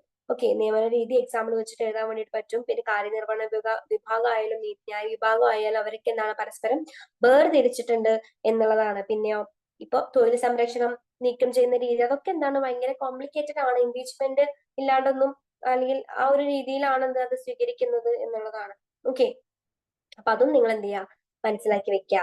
നെക്സ്റ്റ് ക്വസ്റ്റ്യൻ എന്താ, define freedom and describe it's negative and positive dimension. അതൊന്നും എന്താണ് പറഞ്ഞ പോലെ തന്നെ സെക്കൻഡ് യൂണിറ്റിൽ വരുന്ന ക്വസ്റ്റ്യൻ ആണ്. അത് നിങ്ങൾ ഇപ്പൊ തന്നെ നോക്കണ്ട. ഇനിയിപ്പോ ഫസ്റ്റ് ഈ ഓണപ്പരീക്ഷയ്ക്ക് ഇങ്ങനെ വെച്ച ക്വസ്റ്റ്യൻ വരികയാണെന്നുണ്ടെങ്കിൽ നമുക്കറിയാം എന്താ, റൈറ്റ് ടു ഫ്രീഡം. ഓക്കെ, ഫ്രീഡത്തിനുള്ള അവകാശം എന്നുള്ള നിലയ്ക്ക് നമുക്ക് എന്ത് ചെയ്യാൻ പറ്റും, എഴുതാൻ വേണ്ടിട്ട്. പക്ഷെ ഇത് ശരിക്കും ഈ ക്വസ്റ്റ്യൻ ശരിക്കും സെക്കൻഡ് പാർട്ടിലുള്ളതാണ്. അപ്പൊ അത് നിങ്ങൾക്ക് എന്ത് ചെയ്യാം, സുഖമായി സ്കിപ്പ് ചെയ്യാം അല്ലെ. ഭയങ്കര ബോറിംഗ് ആവുന്നുണ്ടല്ലേ, പൊളിറ്റിക്സ് അങ്ങനെ തന്നെയാണ്. പക്ഷെ കുഴപ്പമൊന്നുമില്ല. ഞാൻ എപ്പോഴും പറയാറുള്ള പോലെ തന്നെ നിങ്ങൾ പഠിക്കുകയാണെങ്കിൽ, മനസ്സിരുത്തി പഠിക്കുകയാണെങ്കിൽ, വായിക്കുകയാണെങ്കിൽ അപ്പൊ സിമ്പിൾ ആയിട്ട് സുഖസുന്ദരമായിട്ട് നമുക്ക് എന്ത് ചെയ്യാൻ പറ്റും, സ്കോർ ചെയ്യാനും പറ്റുന്നതാണ്. പേടിക്കേണ്ട ആവശ്യമൊന്നുമില്ല. ഓക്കെ, ഇനി ഇനി ഏതാ ക്വസ്റ്റ്യൻ വരുന്നത്, 16ാമത്തെ question. The 73rd Constitutional Amendment was aimed to strengthen the Panchayat Raj institutions in India. Explain the changes brought by 73rd Amendment in Panchayat Raj system. എന്താ ക്വസ്റ്റ്യൻ അല്ലേ, ക്വസ്റ്റ്യൻ തന്നെ എന്തൊരു നീള ക്വസ്റ്റ്യൻ. പേടിക്കാനൊന്നുമില്ല, അത് സിമ്പിൾ ആണ്. എന്താണ് ചോദ്യം, എന്താണ്, 73ാം ഭരണഘടനാ ഭേദഗതി പഞ്ചായത്ത് രാജ് സ്ഥാപനങ്ങളെ ശക്തിപ്പെടുത്തുന്നതിന് വേണ്ടിയിട്ടുള്ളതായിരുന്നു. അപ്പൊ 73ാം ഭരണഘടനാ ഭേദഗതി കൊണ്ടുവന്ന പ്രധാന മാറ്റങ്ങളാണ് ചോദിക്കുന്നത്. ഓക്കെ, ഈ 73ാം അമെന്റ്മെന്റ് പ്രകാരം, കോൺസ്റ്റിറ്റ്യൂഷണൽ അമെന്റ്മെന്റ് പ്രകാരം എന്തൊക്കെ മാറ്റങ്ങൾ വന്നു എന്നുള്ളതാണ് ചോദ്യം, അല്ലാതെ വേറെ ഒന്നുമല്ല. നമുക്ക് എന്തൊക്കെ മാറ്റങ്ങൾ, നമുക്ക് എന്തൊക്കെ എഴുതാൻ വേണ്ടി പറ്റും. ലോങ് എസ്സേ ക്വസ്റ്റ്യൻ ആയി കഴിഞ്ഞാൽ നമുക്ക് അത്യാവശ്യം നമ്മൾ എന്ത് ചെയ്യണം, നല്ലതുപോലെ എഴുതേണ്ടി വരും. അപ്പൊ നമുക്ക് എഴുതാം, എന്താ, ഇൻട്രൊഡക്ഷനിൽ കൊടുക്കാം, പഞ്ചായത്ത് രാജ് ആക്ട് എന്താണ്, അത് എന്താണെന്ന് പറഞ്ഞിട്ട് ഒരു ഇൻട്രൊഡക്ഷൻ വേണ്ടിയിട്ട് കൊടുക്കാൻ വേണ്ടിയിട്ട് പറ്റും. 73ാം ഭേദഗതി എന്താണ്, 73ാം ഭേദഗതി എന്താണെന്നും എഴുതണം. അതേപോലെ തന്നെ അത് വന്നപ്പോൾ ഉണ്ടായിട്ടുള്ള മാറ്റങ്ങൾ നമുക്കറിയാം, ഗ്രാമപഞ്ചായത്ത്, ബ്ലോക്ക് പഞ്ചായത്ത്, ജില്ലാ പഞ്ചായത്ത് എന്നുള്ള സബ് ഡിവിഷൻസ് ഒക്കെ വന്നിട്ടുണ്ടായിരുന്നു. അപ്പൊ ഈ ഒരു ഘടന ആരൊക്കെയാണ് അല്ലെങ്കിൽ എങ്ങനെയൊക്കെയാണ് എന്നുള്ളത്, പിന്നെ ഇലക്ഷൻ എങ്ങനെ നടക്കുന്നു എന്നുള്ളത് പറയണം. ഇതിന്റെ ഭാഗമായി നിലവിൽ വന്നിട്ടുള്ള സംസ്ഥാന തെരഞ്ഞെടുപ്പ് കമ്മീഷനെ കുറിച്ച് എഴുതണം, സംസ്ഥാന ഫിനാൻസ് കമ്മീഷനെ കുറിച്ച് എഴുതണം, ഗ്രാമസഭ ആശയത്തെ കുറിച്ച് എഴുതണം. ഇതൊക്കെ കൂടി എഴുതി കഴിഞ്ഞാലാണ് ഇതിനുള്ള ആൻസർ ആണ്. ഓക്കെ, വെറുതെ മാറ്റങ്ങൾ എന്ന് പറഞ്ഞ 1-2 മാറ്റങ്ങൾ മാത്രം ഒതുക്കരുത്. ഇപ്പൊ ഗ്രാമപഞ്ചായത്ത്, ബ്ലോക്ക് പഞ്ചായത്ത്, ജില്ലാ പഞ്ചായത്ത് അതൊക്കെ എഴുതുമ്പോഴും അതിന്റെയൊക്കെ പെക്യുലാരിറ്റീസ് എന്ത് എഴുതാം. വലിയ മാർക്കിലുള്ള എസ്സേ ക്വസ്റ്റ്യൻ ആണെന്നുണ്ടെങ്കിൽ ഞാൻ ഈ പറയുന്ന കാര്യങ്ങളൊക്കെ നിങ്ങൾ എന്ത് ചെയ്യണം, വൃത്തിക്ക് എന്ത് ചെയ്യണം, ഉൾപ്പെടുത്തുക തന്നെ വേണം. ഓക്കെ, ഒന്നുകൂടി പറയാം, പഞ്ചായത്ത് രാജ് ഇൻട്രൊഡക്ഷൻ കൊടുക്കണം. പിന്നെ 73ാം ഭരണഘടനാ ഭേദഗതി എന്താണ് അതിൽ ഉള്ളത്, പിന്നെ അത് വന്നപ്പോൾ ഉണ്ടായിട്ടുള്ള മാറ്റം, ഗ്രാമപഞ്ചായത്ത്, ബ്ലോക്ക് പഞ്ചായത്ത്, ജില്ലാ പഞ്ചായത്ത്, പിന്നെ അതേപോലത്തെ ഇലക്ഷൻ എങ്ങനെ നടക്കുന്നു, അതേപോലെ തന്നെ ഇതിന്റെ ഭാഗമായിട്ട് നിലവിൽ വന്ന സംസ്ഥാനങ്ങളുടെ സംസ്ഥാന തെരഞ്ഞെടുപ്പ് കമ്മീഷൻ അതെന്തായിരുന്നു, അതേപോലെ തന്നെ ഫിനാൻസ് കമ്മീഷൻ, ഗ്രാമസഭ ആശയങ്ങൾ, ഇതെല്ലാം തന്നെ വളരെ വൃത്തിയായിട്ട് കൂടുതലായിട്ട് നിങ്ങൾ എന്ത് ചെയ്യുക, ഉൾപ്പെടുത്തുക. ഇനി ലാസ്റ്റ് ക്വസ്റ്റ്യൻ എന്താണ്, explain various concepts of justice and discuss the given principles of justice. എന്താണ് ചോദ്യം, ജസ്റ്റിസ് നീതി ആണ്. അതും നമുക്ക് എന്താണ്, ഈ നിങ്ങൾക്ക് പഠിക്കാനില്ല എന്നല്ല, എന്തായാലും ഓണപരീക്ഷയ്ക്ക് ചോദിക്കാൻ ചാൻസ് കമ്മിയാണ്. ഓക്കെ, ഡിഫൈൻ നീതിയെ വിശദീകരിക്കാനൊക്കെയാണ് പറയുന്നത്, സാമൂഹ്യ നീതി. അപ്പൊ അതും പ്രത്യേക അവകാശങ്ങളൊക്കെ പറയുന്നുണ്ട്. ഇപ്പൊ എക്സാമ്പിൾ ആനുപാതിക നീതി ഒക്കെ നമ്മള് 2ാമത്തെ യൂണിറ്റിൽ വരുന്നതാണ്. അപ്പൊ അത് പഠിച്ചാൽ മതി. ഓക്കെ, അപ്പൊ ഇതില് നമ്മളിപ്പോ 17 ക്വസ്റ്റ്യൻസ്, അതിലിപ്പോ ചിലത്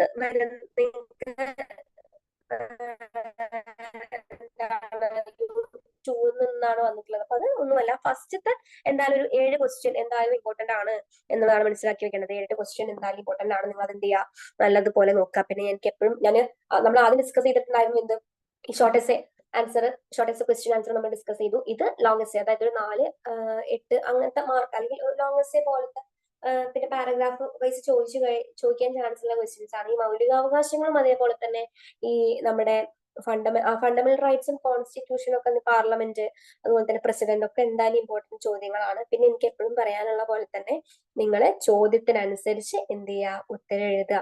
2 മാർക്കിനുള്ളത് 2 മാർക്കിന് മാത്രം എഴുതിയാൽ മതി. ഇനിയിപ്പോ ലോങ് എസ്സേ ആണെന്നുണ്ടെങ്കിൽ ചുരുക്കരുത്, അത്യാവശ്യം എഴുതിക്കോളാം. പിന്നെ പോയിന്റ് വൈസ് ഇപ്പൊ ഫംഗ്ഷൻസ് എന്നൊക്കെ ചോദിച്ചു കഴിഞ്ഞാൽ 5 ഫംഗ്ഷൻസ് ആണെന്നുണ്ടെങ്കിൽ അല്ലെങ്കിൽ ഇപ്പോ വേറെ ഏതെങ്കിലും ചുമതലകളോ അല്ലെങ്കിൽ എന്തെങ്കിലും ഇപ്പൊ 3 4 എഴുതാൻ പറഞ്ഞു കഴിഞ്ഞാൽ നിങ്ങൾ ഒരു 5 6 എഴുതുക. അപ്പൊ 2 തെറ്റിക്കഴിഞ്ഞാൽ നമുക്ക് ബാക്കി സ്കോർ ചെയ്യാൻ വേണ്ടിയിട്ട് പറ്റും. പിന്നെ വൃത്തിയായിട്ട് എക്സാം എഴുതുക.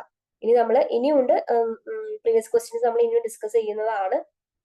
അപ്പൊ നിങ്ങൾക്ക് ഒന്നുകൂടി പിടുത്തം കിട്ടും. അപ്പോ എന്താണ് നിങ്ങൾ അതായത് നല്ല വൃത്തിക്ക് എഴുതുക, നീച്ചിൽ എഴുതുക. ഹാൻഡ് റൈറ്റിംഗ് ഒക്കെ കുറച്ച് കാണുന്നവർക്ക് വായിക്കാൻ തോന്നണം. ക്വസ്റ്റ്യൻ നമ്പർ ഇടാൻ മറക്കരുത്. അതൊക്കെ തന്നെ എപ്പോഴും പറയാറുള്ള കാര്യങ്ങൾ അതൊക്കെ തന്നെയാണ്. പിന്നെ നന്നായിട്ട് പഠിക്കുക, അത് അവിടെ ഇവിടെയും തൊടാതെ പഠിക്കരുത്. ആദ്യം മുതൽ മാക്സിമം എല്ലാം കവർ ചെയ്യാൻ വേണ്ടിയിട്ട് ശ്രമിക്കുക. എന്തായാലും നല്ല മാർക്ക് കിട്ടാൻ ചാൻസ് ഉള്ള ഒരു പേപ്പറാണ്, പേടിക്കൊന്നും വേണ്ട, സുഖമാണ് പഠിക്കാൻ. പഠിച്ചു കഴിഞ്ഞാൽ എളുപ്പമാണ്. ഇനി പഠിക്കാൻ ബുദ്ധിമുട്ടുള്ളവർക്ക് ഞാൻ ഈ പറഞ്ഞതുപോലെ ഷോർട്ട് നോട്ട് ഉണ്ടാക്കുക. അപ്പോ മൗലികാവകാശങ്ങളൊക്കെ എന്തായാലും ആർട്ടിക്കിൾ വൈസ് വരുന്നത് കൊണ്ട് തന്നെ ഷോർട്ട് നോട്ട് ഉണ്ടാക്കുക. ഓക്കെ, ഇപ്പോ ഇങ്ങനെ ഓരോ അവകാശവും ഓരോ പേപ്പറിൽ ഇങ്ങനെ അതിന്റെ സബ് ഡിവിഷൻസ് ആയിട്ട് ആർട്ടിക്കിൾ ഇന്നതിൽ ഇന്നത് പറയുന്നു, ഇന്നതിൽ ഇന്നത് പറയുന്നു എന്നൊക്കെ പറഞ്ഞ് നമ്മൾ തന്നെ ഒരു നോട്ട് ഉണ്ടാക്കി കഴിഞ്ഞു കഴിഞ്ഞാൽ നമുക്ക് എളുപ്പമാണ് പഠിക്കാനായിട്ട്. ഓക്കെ, അപ്പോ ഇന്ന് ഇത്രയേ ഉള്ളൂ. അപ്പൊ എല്ലാവരും നന്നായിട്ട് പഠിക്കുക, ക്വസ്റ്റ്യൻസ് നോക്കുക, ടെക്സ്റ്റ് വായിക്കുക. പ്രീവിയസ് ക്വസ്റ്റ്യൻ പേപ്പർ നിങ്ങൾക്ക് കിട്ടുമെങ്കിൽ നിങ്ങൾ എന്ത് ചെയ്യുക, അത് നോക്കുക, മാക്സിമം കളക്ട് ചെയ്യാൻ വേണ്ടി ശ്രമിക്കുക. Okay, thank you.